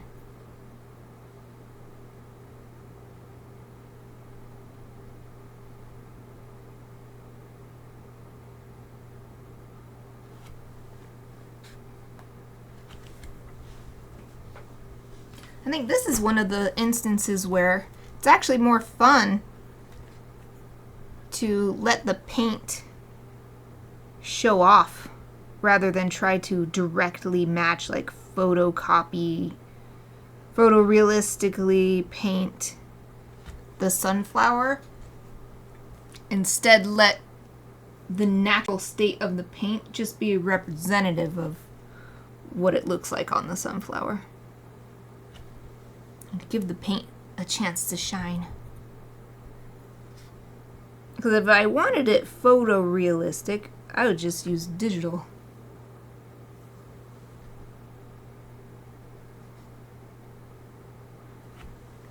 The reason I like watercolor so much is because of how the paint, water, and paper come together to make this unique texture and these unique looks that even digital tools have not really, they don't really replicate it. You can choose a watercolor brush or watercolor imitation thing in a program, but it still doesn't quite, none of the ones I've used, doesn't really capture what it's like.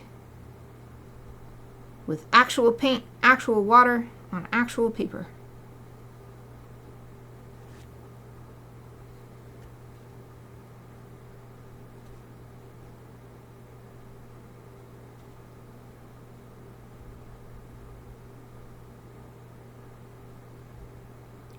Here's the next group.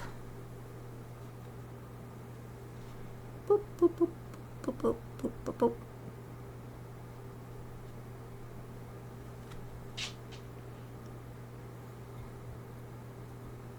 And moving along.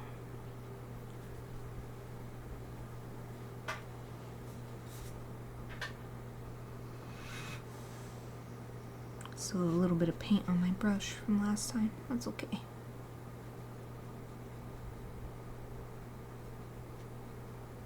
And drop in some paint.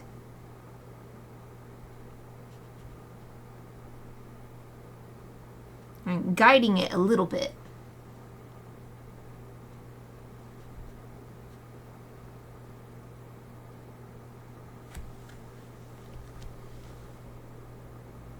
Oh, really liking how there's this little dry patch in the middle of, no, there's like 2 or 3 little dry patches. where the water didn't quite get and the paint is sort of gathering at the edges. And that was my favorite thing. I love that. Okay, just a few more.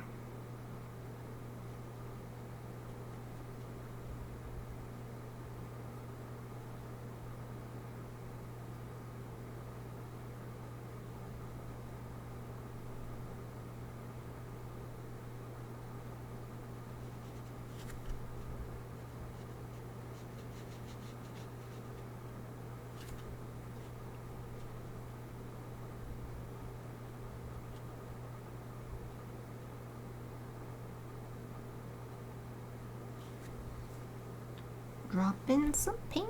Boop, boop, boop.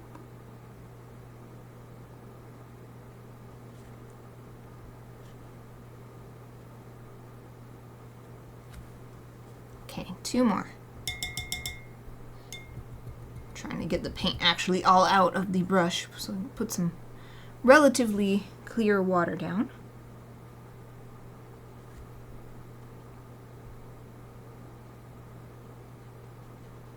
And I had a little bit too much water on my brush that time, so I brushed it off onto the towel.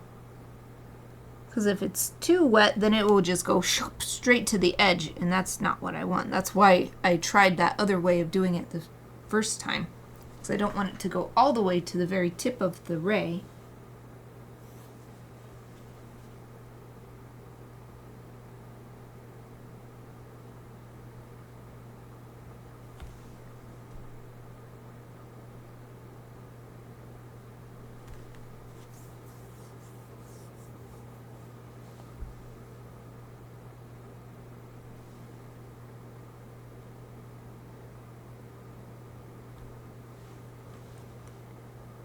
Now that I'm looking at it, I feel like this one right here feels like it's missing. I didn't paint this one initially, but let's... Or if I did, I didn't put any orange paint on it. So let's add some water. And then tiny little touch orange paint on this one too.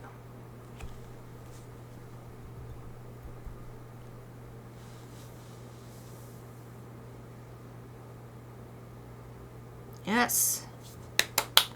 Yay, I love it. Okay. So, this is that one that I'm like, should I, shouldn't I? It's just a little tiny bit.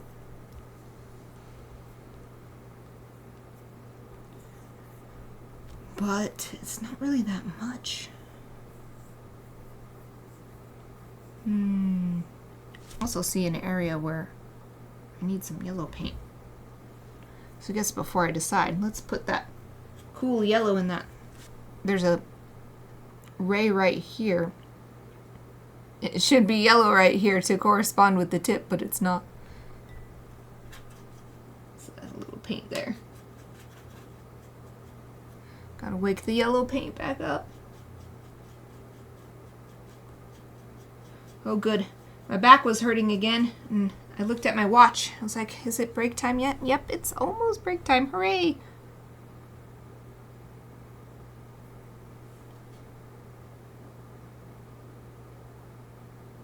I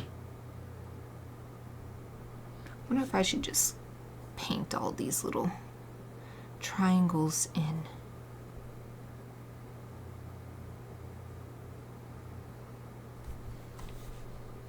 If I zoom in further on this image, yeah, you can see between. So I won't not. Yeah, I won't. Okay. Just this one, because it doesn't make sense to not have it connect back. But I'm not seeing any other stray ones like that, so okay.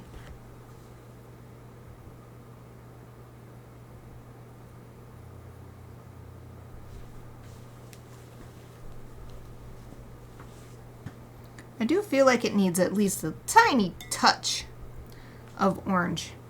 Maybe not so much as these two, but just a little bit. When I zoom in, I do see just a teeny tiny bit here and there. So maybe I'll actually just take some paint little bit of paint with a wet brush. And then do this. Ah, it's not really working how I thought. Okay, I won't do that. Actually, maybe I will. It's still staining the rays a different color.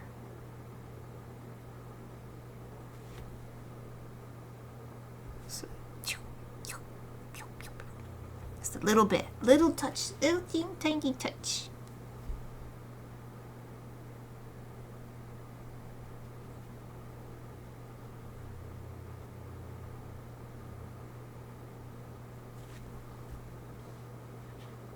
Same here.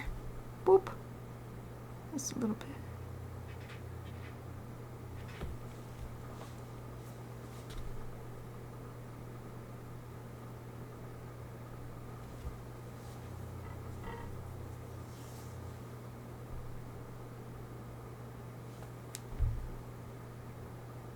Seems to especially be where the rays are overlapping. Not every one, but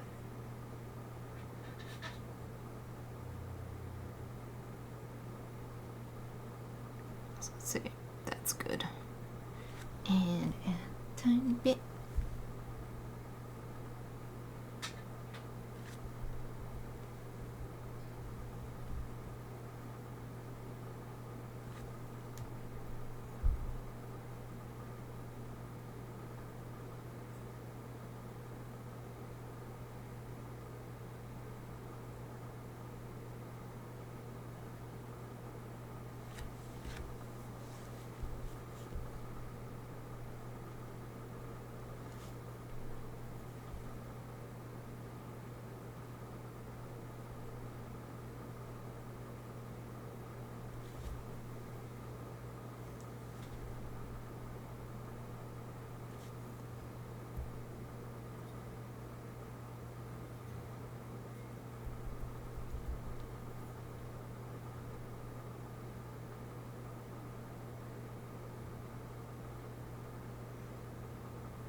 Yeah, maybe I will even take my towel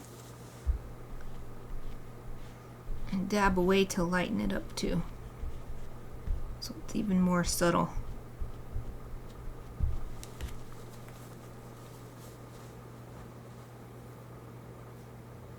Oh, perfect. Perfect timing for second break. Yay, second break. Okay, so I'm gonna leave this here, come back in 5 minutes. Hope everybody else will take a break too. Don't forget to get up and stretch. Rest your eyes. I will be back in 5 minutes.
Hello everyone, I'm back. Hope you had a great break. I am all stretched out and ready for the final hour of work today. My puppies came with me to stretch in the den, so they might be coming back in here in a minute. We'll see. They went and laid on the couch. I always think that it's probably so weird for them. Oh, thank you, Exie. Did you have a good break?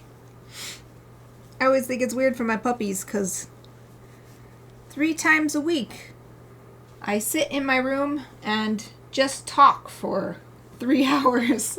To them, that must be what it is. I just come in here and I sit at this table and I talk. And I'm not talking to them. They know I'm not talking to them. And they just lay in here and be with me while I'm talking. So it's probably so strange to them, live streaming. They don't know. They don't know that that's what I'm doing. Alright, moving my reference image over to one of these. I'm not sure if it's that the rays are wilted, but they are on the bigger ones. But basically these sort of like twisty and crumpled looking ones. They seem to have a lot of this orange, and in fact I think I'm going to come back later and add more. You can even see these like straight lines. I might do it with ink actually now that I'm looking at it, thinking about it, thinking of my steps. But they have a lot of this orange color. So for this one, because it has the most of those crumpled looking rays, I'm going to add a lot of orange. And then it will look different from all the other sunflowers on the page.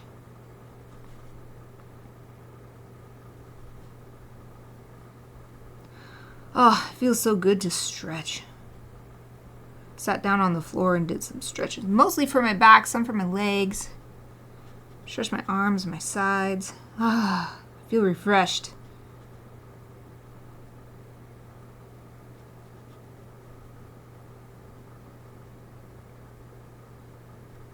Sitting for long periods is how my back got messed up in the first place.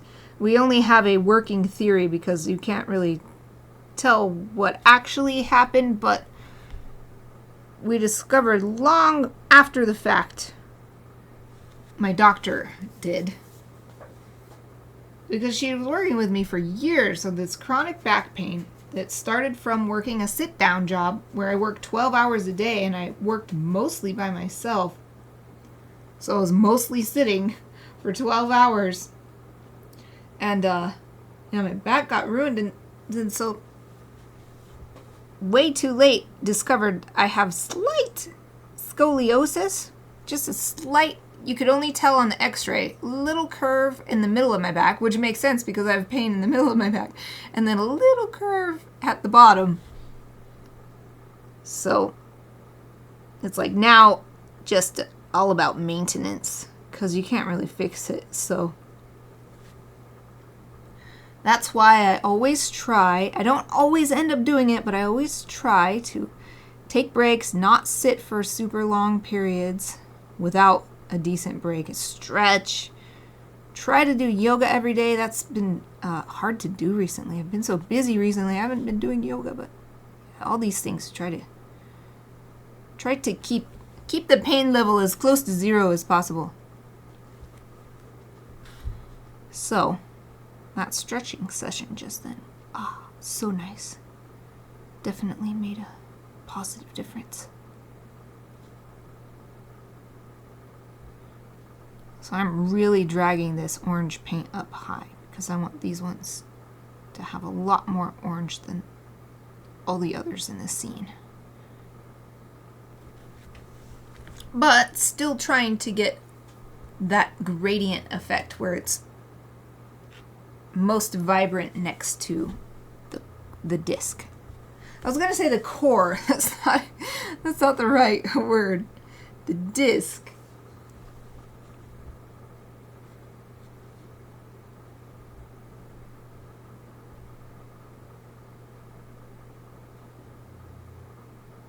Gotta be careful here. I feel the risk of getting my hand in paint growing. Just be careful, me.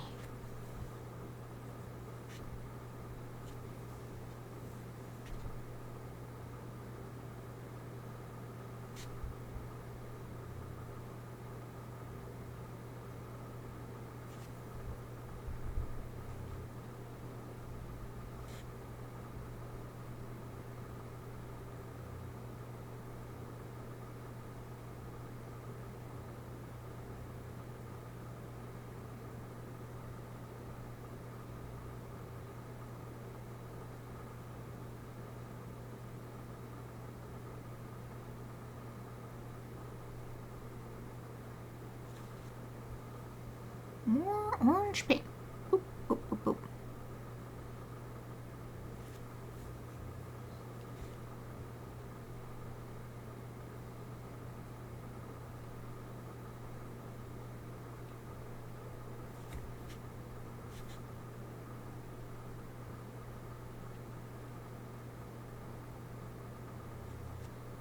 And there's this one ray that I have not done. I don't want to bring... I've got no choice. I've got no choice. I just got to do it. The paint from the top row is seeping in. I wanted to avoid that, but it's fine. Just add more orange paint. We won't be able to tell the difference. There, excellent.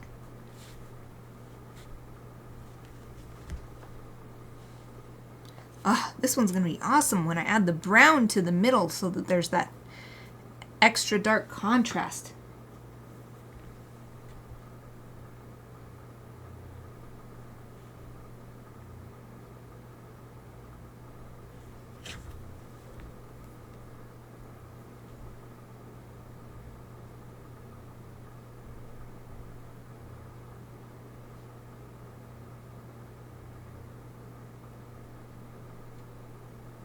Okay. I think that one's good. So we already did a little bit on these back ones with the idea that they just aren't having that much of this orange color show up. But this one has these wrinkly leaves, not leaves, rays. So let's add more orange to this one. Oh, yay, thank you. Yay, I'm glad. Coming along bit by bit. This is one where it's really can tell the difference. Just a little bit of work. Well, I guess it's 2 hours of work. That's not a little bit. Still, it doesn't feel like that much. This is a stark difference compared to when we started today.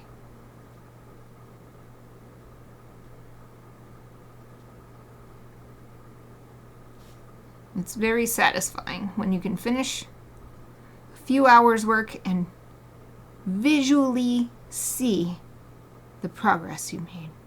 Sometimes on the previous illustration, the birthday griffin one, I knew I did the work, obviously, but it didn't really feel like it looked that different sometimes, and like, oh man, this is taking forever.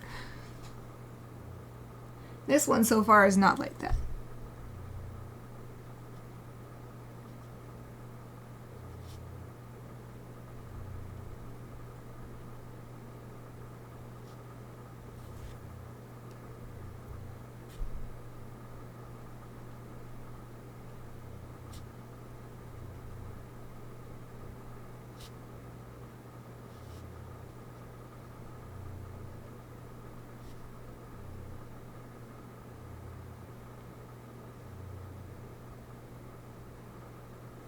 I think someone outside is playing music really loud. So you keep hearing a bass sounding like boom, boom, boom, or something. I don't know what it is. I don't think it's a mechanical sound. It sounds like a musical sound, but all I can hear is the bass, so it's kind of weird.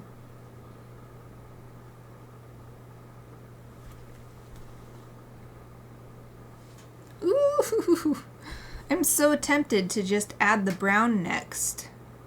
Just to see the result.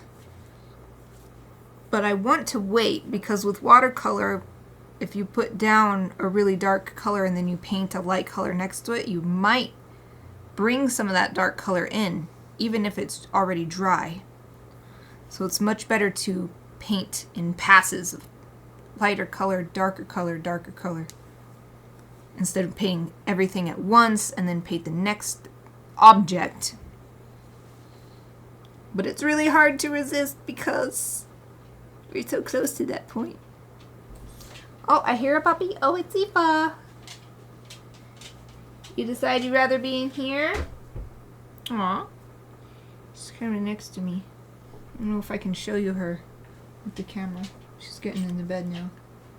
Nope, you can't really see. Maybe her head will poke out. Ugh. Can't really see Aoife. It's too dark. Oh well.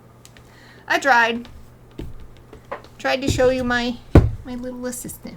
She's in the shadow of the table, so the camera's like, what? There's nothing here. So I'm actually waiting for this one to dry and this one to dry so that I can paint the one next to it. If I start painting now, it will pull these colors.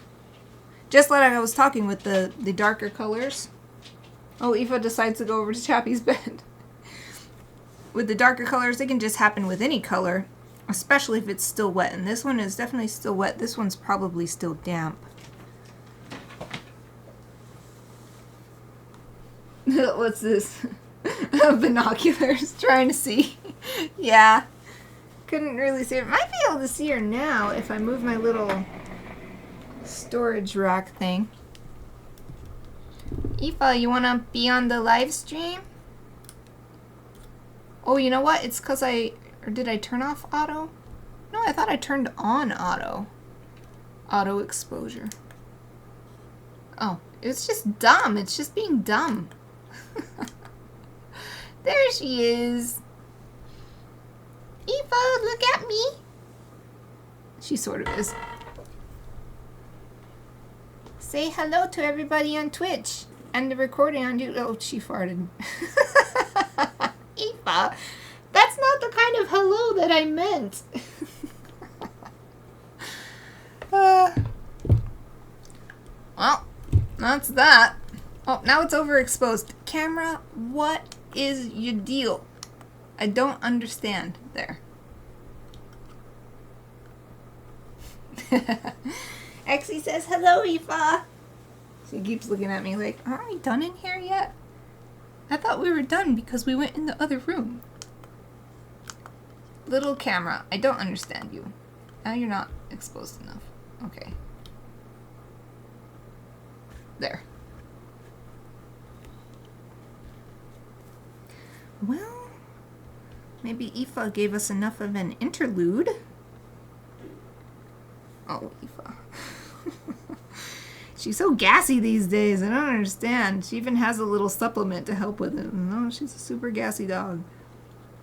Yeah, I think this is dry enough to work on this one. So I think we'll make this one. Actually, let's make it kind of like this. Maybe a little bit more than this, but not as much as these two. And then that way it won't be competing with this one or with this one. Sort of in the middle is what we're going to aim for.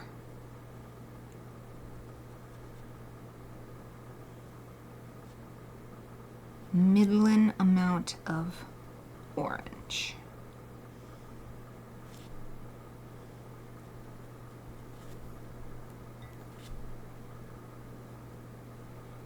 This kind of thing is why it's so fun to work on an illustration. At least for me, the way I do them. I think I plan a lot more than other people, but I also plan a lot less than other people. Stuff like this, I'm just figuring it out as we go. Exactly how am I going to plant? How am I going to paint the sunflowers?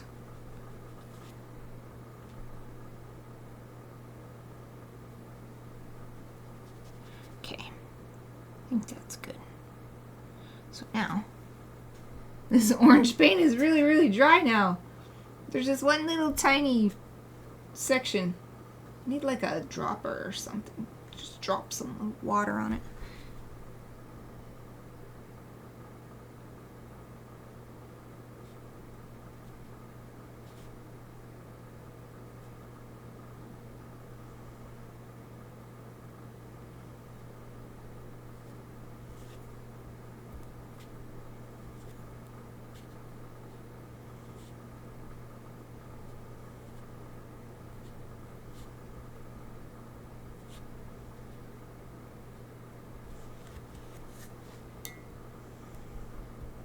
Okay. Oops. Oh, my work cart was not next to me because I was filming Aoife. Now, I'm going to take the towel and dab a little away because I want it to be not quite as much. It was already like this level. I want it to be more subtle, so we're going to add a tiny bit back in a couple areas I'm seeing. Okay, see you when I get back. Just a little bit. Trying to find that balance.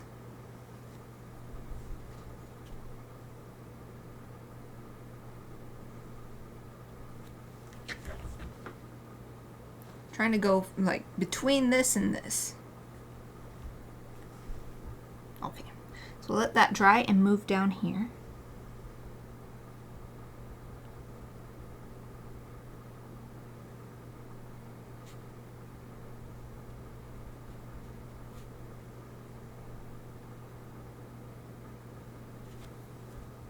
Little bit of paint, a little bit of water to help it spread more.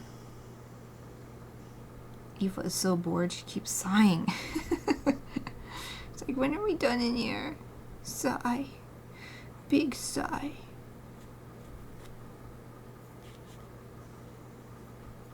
There are a few rays we can see from behind. Or from in between. Few rays behind that we can see in between the rays of this frontmost flower.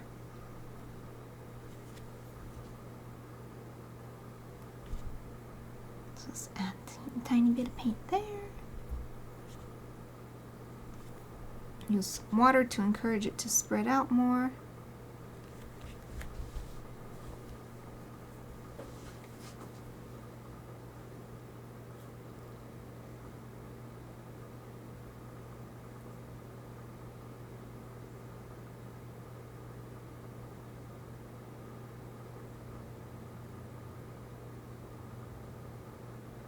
I'm just looking at it and also letting it dry.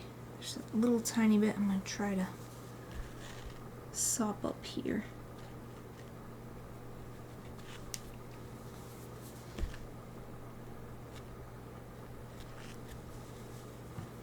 I'm imagining this one being similar to this one. This is the most extreme amount of orange that we've applied. And I'd say this is the second most. So I want this one to be kind of like this one. But I need to let this dry.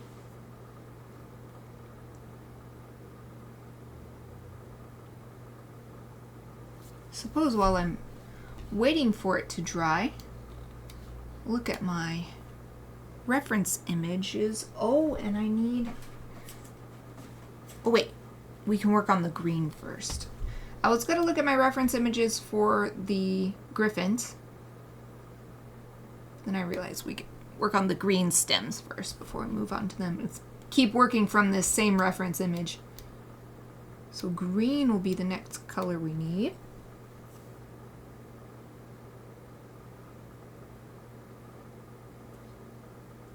I think we can just use mostly undiluted green. It's like my brightest green mixed with a little bit of something to tone it down, but not much.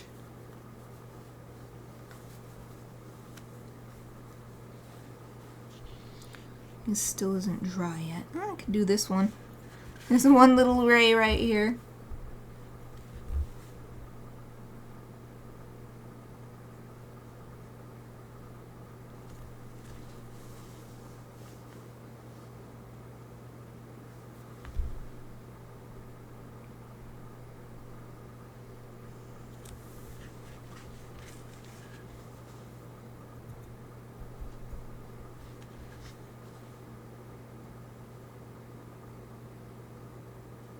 Now suppose while I let this dry, get my palette back over here and mix a green for the next step. Hopefully this doesn't have too much paint still left in it. Oh, and where am I going to put it? I have this so much orange right here. There's all this brown here. I guess I'll try to clean up some of this brown and put the green here. So I don't want them to mix. So you put orange and green together, it just gets kind of muddy looking. Looks like a muddy brownish color. Get some of this gray off too.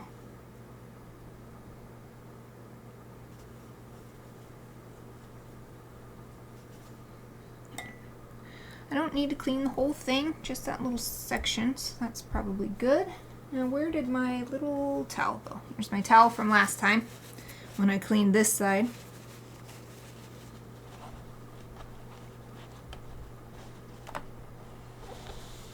We're pushing toward the paint instead of pulling down because it'll just pull paint and make it dirty. So push towards it and it'll be more clean.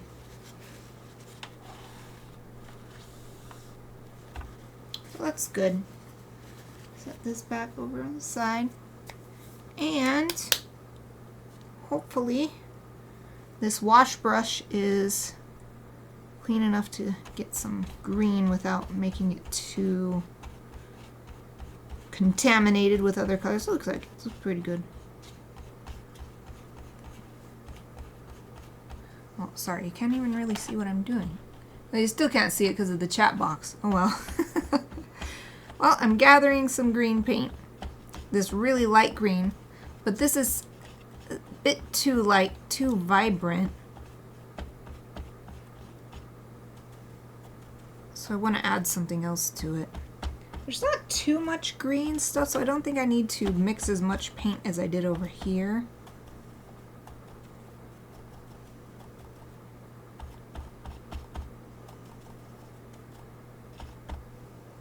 Let's do one more round of this light green, and then what color? I think I'll add this darker green. This one's got more of a blue, and this one is...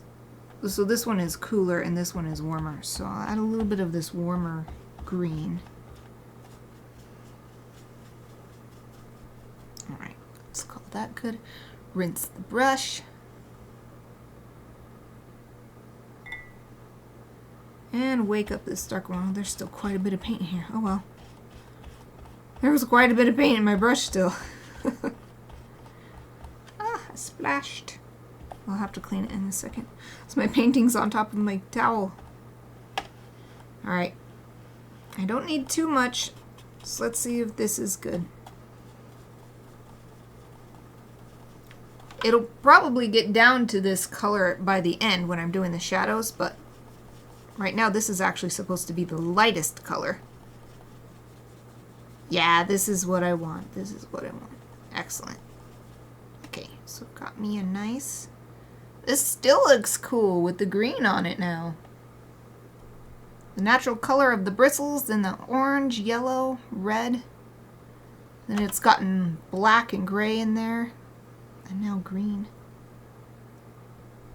Trying to get all the paint out. I'm going to have to wash this properly after this. It's so stained. Okay.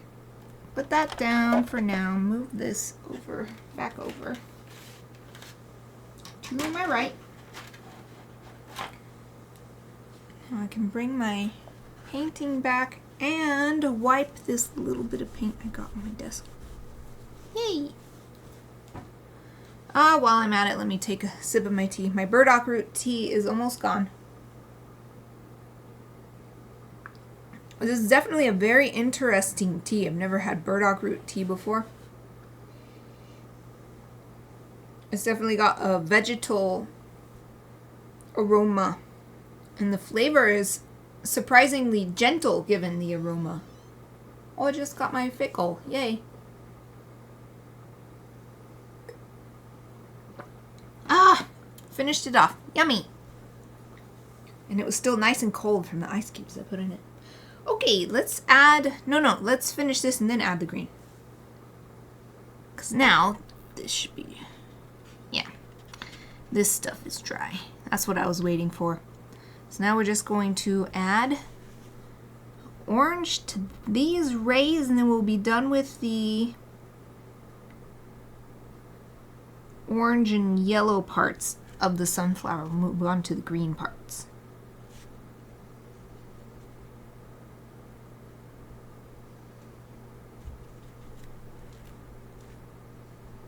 And this area is huge, so I'm using a lot of water. And since I'm using the 300-pound paper, it's very thirsty, which is great because it means it doesn't wrinkle a lot, even if you put a bunch of water on it.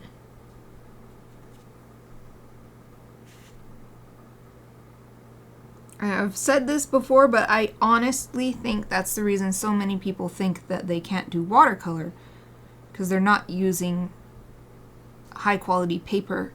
It makes all the difference. Of course, the paints also matter. I've used really cheap, awful watercolor paints, and there's hardly any pigment in them, so it just looks terrible. You paint as much as you want, but it looks like there's no color on the page, you know? It's awful.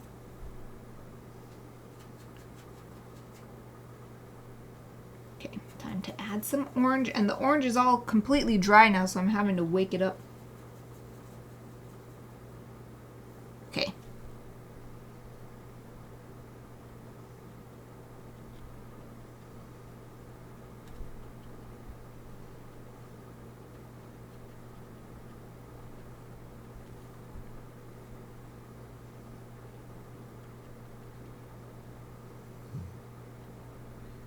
Eva's snoring now.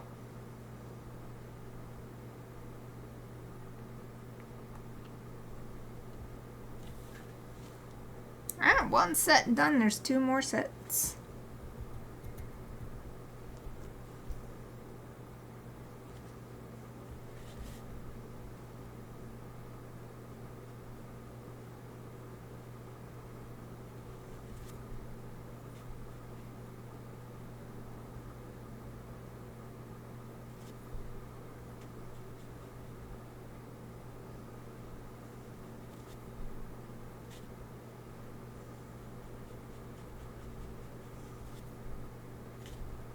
Once again, using tons of water. It's so dry. The paper is so dry. Thirsty paper.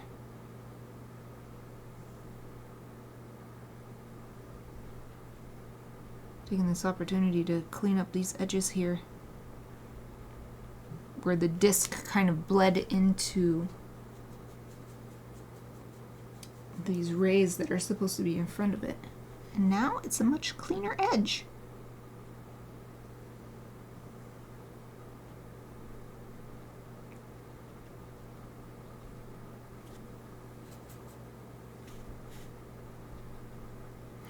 Lost where I was for a second. I was like, what? What am I painting?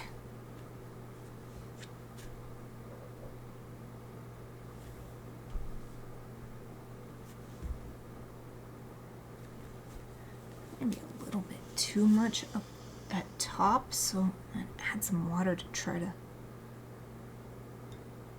disperse it.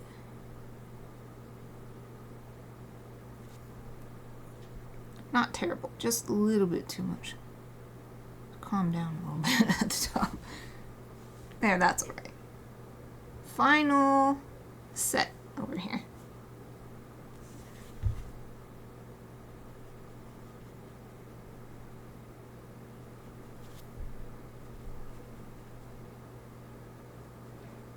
It's going to be great to get the green in here because everything, I mean, there's a little bit of green where I did my wash at the beginning, but this is mostly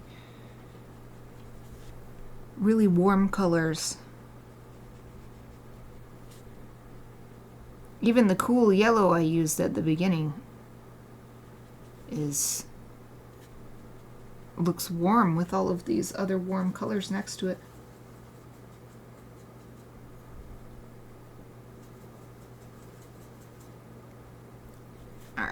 next one.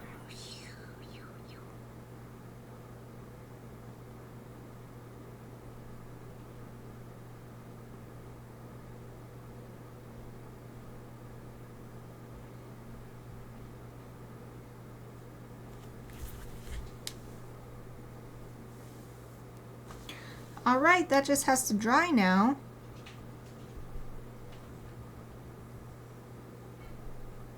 I think I might have heard my Chappy dog's nails on the floor. Oh no. Oh, you want to leave, Eva? Okay. Eva left instead. Oh, welcome back, Exie! Oh, thank you! Yay! It's actually kind of nice to leave and then come back and you can see the progress. You can always see it so much more clearly when you don't see it for a while and then you see it again. Even for me, as the artist, that's why it's so great to no longer do those crazy sessions I used to do in the past where I'd be working on a painting for like 12 hours straight or something. To take the time in between helps the painting be better. Okay, time to work with this green color I made. I'm actually going to flip my palette around so it's easier to access it.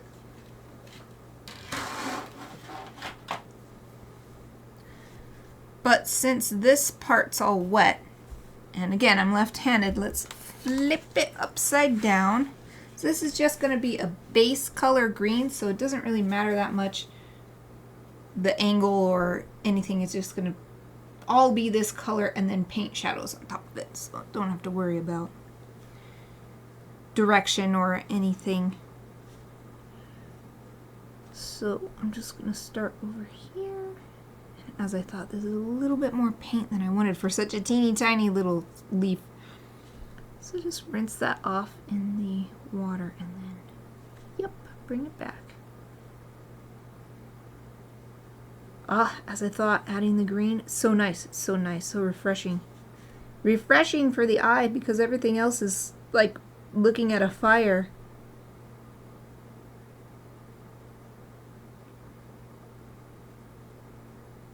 And I gotta remember, I drew these little holes in the leaf like it's been eaten by somebody.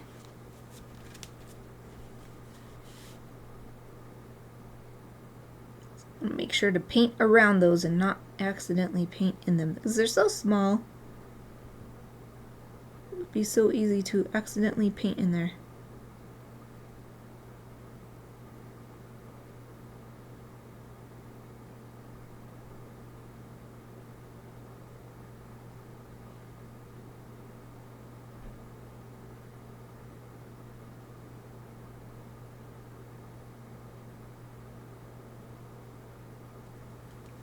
One leaf done.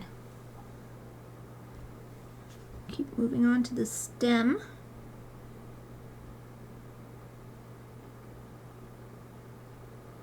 So small, so tiny, super tiny.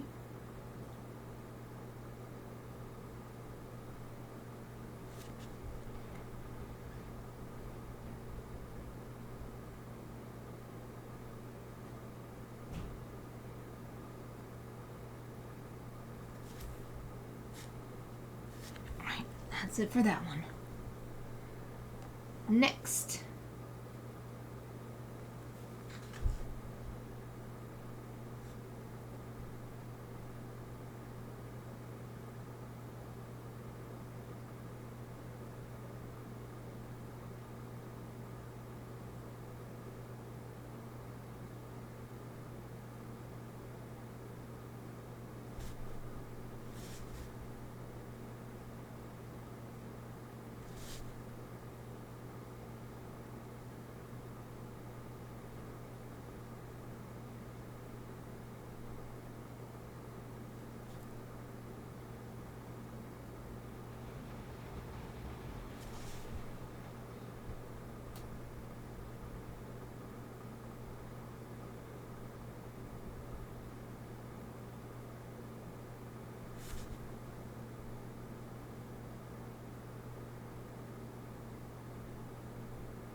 These areas are so tiny.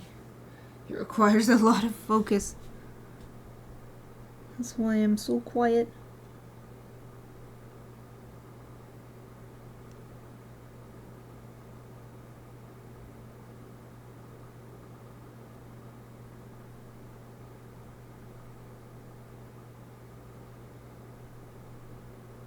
This brush is great because it can obviously fill in huge areas really quickly and easily.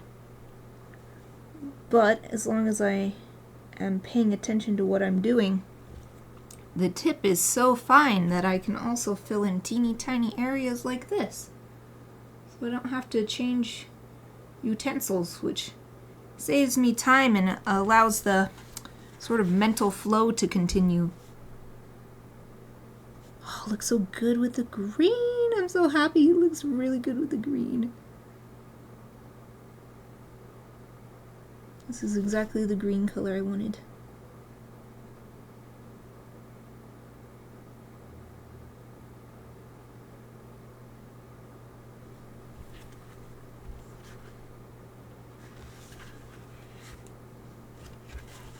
Okay, I think next I'll do this section.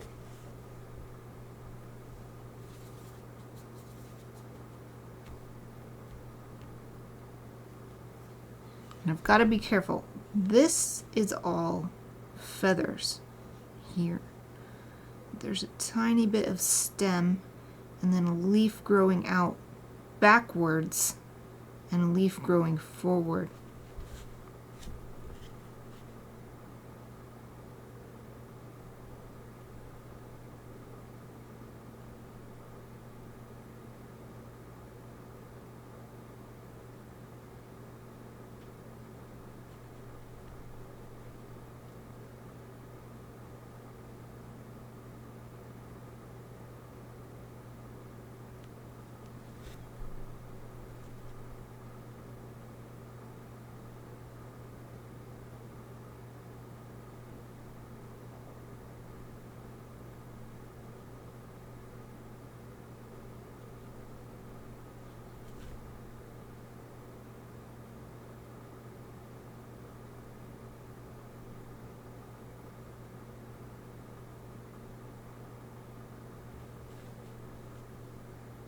Oh yes, and it's curving, the leaf is curving this way too.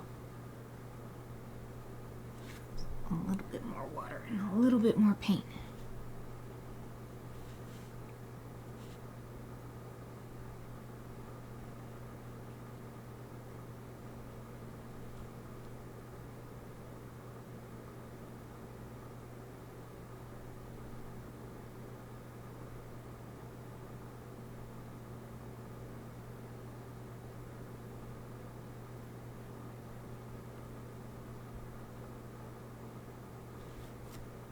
And I think the leaf would be behind here in this little triangle peeking through.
Alright, now for this teeny tiny little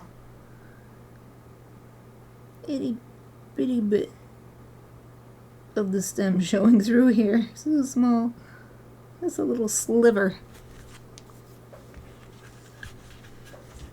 Woo! Ah, it looks so good. It looks so good with the green in there. I can't believe it.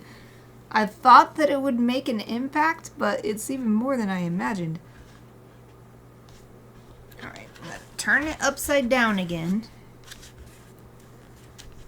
Just don't want to get my hand in there. And let's paint this one. Oh, that's a little bit more paint than that.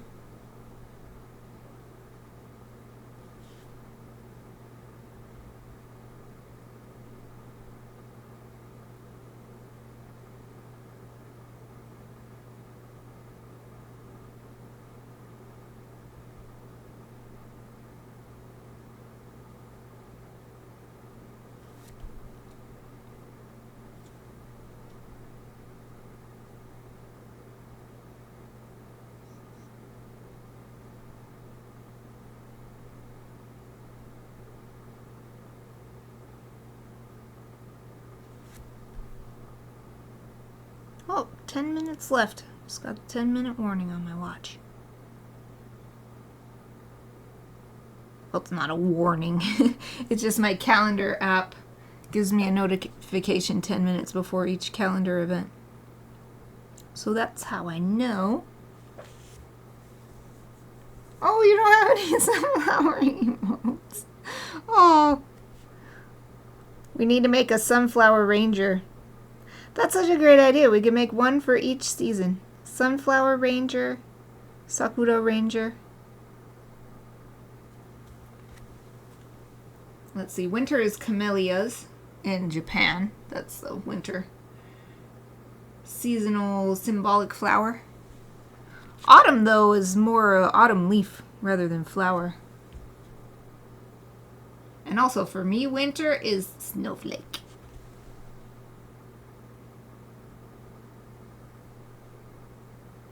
Ooh, I know my winter is holly with the red berries on it, those spiky green leaves. I did not realize until just the other day, like a couple days ago, how sharp holly leaves are, because there's a house that I walk by and it poked through my jacket. It was so sharp. I was like, ow! Didn't cut me or anything, but I was surprised. Yeah, holly is winter for me personally.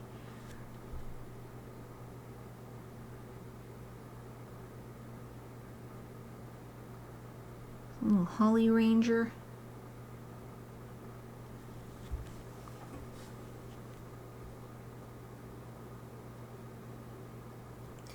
It could be so cute. It could be Ranger's head and then just like the sunflower, like the rays coming out, like she is a sunflower.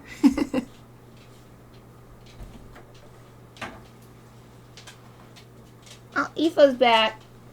Welcome back.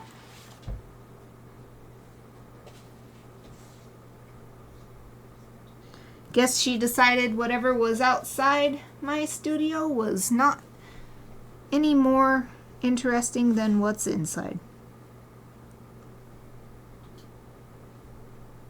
I am always honored that my dogs would always want to spend so much time with me. They always want to be in here with me when I'm working.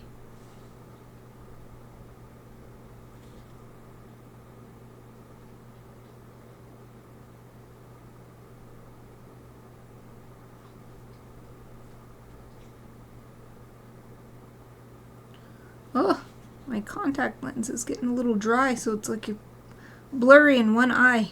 So I only have contact in one eye. I have to like blink to get it to clear up.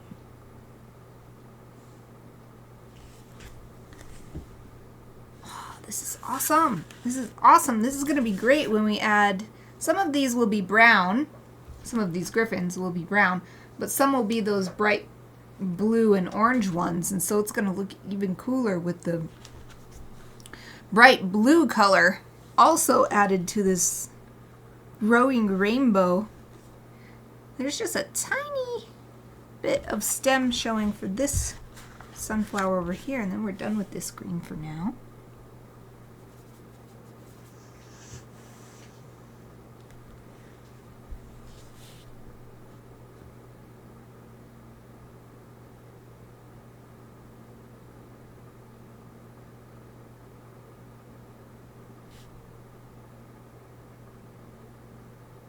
I was thinking about whether I wanted to paint more of the background. So I already added the wash on top of it.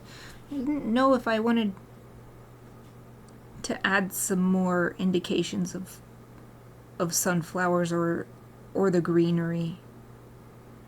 But I'm now that it's getting painted, I feel like this is probably going to be fine, because if I add too much, it'll just be really confusing to look at.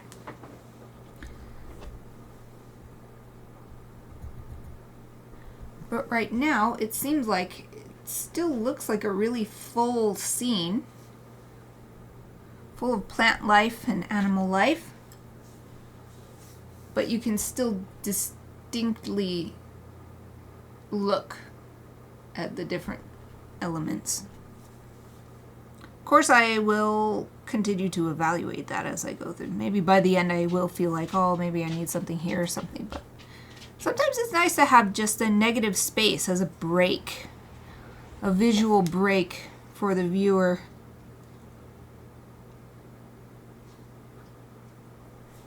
So just looking this over now. There's only 5 minutes left in the stream, so I don't want to start anything really big. I have the notes here. I think on...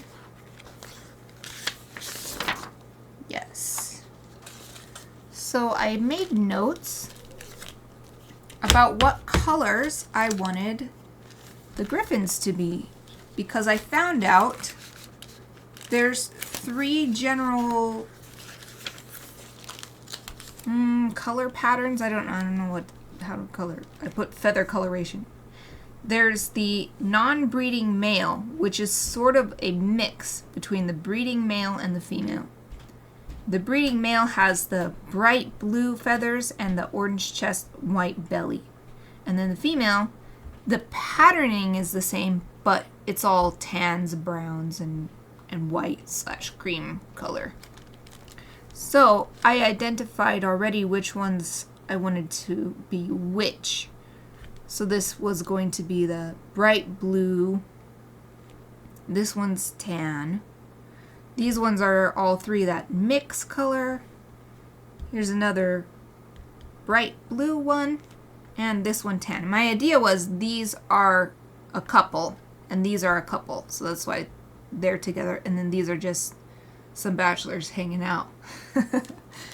So I could... It's only 3 minutes left, but I could get a little bit of tan color onto some of these ones that I want to end up being tanned. There's only 2 of them, this one and this one. And that's pretty small. So I think that's a pretty good idea for these last couple minutes. So I'm thinking probably this color just pure. Don't need to mix anything, although there's a cat hair in here. There's always cat hairs all over my stuff. It's just how it is. But I do think it's a good idea, now that I've said that, to look real quick at what the brown ones look like. Oh yes. They're so pretty. They're just as pretty as the blue ones. It's just brown. Okay, so let's do that. And it's so nice because the tan ones are even... Some of the feathers on the blue ones are white, but on the tan ones it's all tan and then darker shades brown. So we'll just use this. Oh, let's wake it up with the big brush. Use this color directly. Although I might only have time to do this little head in the corner. It's almost out of time. But I like to use every moment. Let's not waste a moment. Especially since I'm just using the color as it comes from the tube. I'm not mixing a color, so I don't have to worry about, oh, will I have enough of this color for next time? Because I definitely will. I didn't make any special color.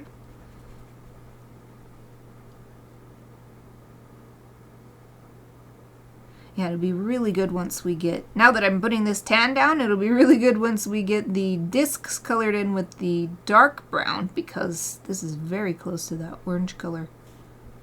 It's already on there.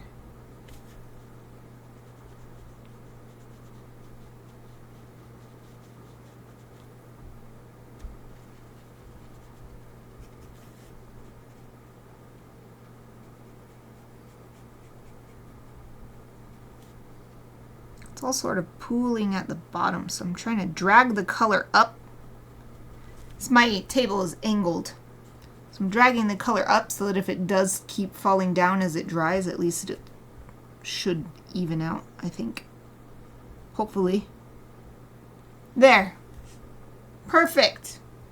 Perfect timing. We got one bird.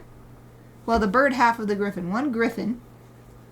Some base color on there. So let me hold this up for the final look for today's progress, which I think looks like way more than 3 hours work compared to where we started. I am really excited for this one. Oh, and here's this. Still quite wet, you can see. But there's that tan base color for that female griffin there. Yay! Oh, you're welcome. You're welcome, Exie. Thank you for joining me all the time. I'm so glad to have you to chat with.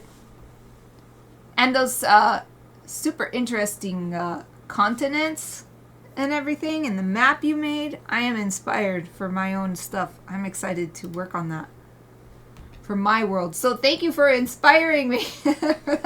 Showing me that it's possible. I was thinking about that and I didn't know how to do it. So now I'll be waiting for your tutorial. You don't have to make one, but you suggested that you might. So if you decide to do it. Okay, let's find somebody to raid. Who is live right now? Anybody live right now? I'm logging to Twitch on my phone. Oh! There's someone, how wonderful. So this person, Rock, Paper, Water, I followed them a while ago, but they've never been streaming when I finish. But they are. The stream title says Soaring Over Wednesday with a little wing emoji. So let's go see what Rock, Paper, Water is up to. We have not rated them before. I've actually not watched a live stream from them before either. I watched a recording of one of their previous ones and I was like, oh, this seems like it fits really well with what I do. So let's go see. Open my Twitch just so I can make sure that it works. Make sure the raid works. Okay, /raid. And it's spelled rock like the mythical creature. So rock, paper, water. Did I spell that right? Yes. Okay. Start the raid. Boom. Okay, raid is starting. So while the countdown goes, let me thank you for joining me today. And I hope to see you tomorrow for more illustration work. Thank you again, Exie, for subscribing for another month. It's so awesome. 20 months is crazy. Okay, the raid is ready to go, so let's go. Yay. Okay, raid worked. So if you are still on my stream now, or if you are watching the recording later, that's it for me today. I am going to be back here again, same time as usual, tomorrow with more work on this piece. I really hope to see you then. Thank you for watching.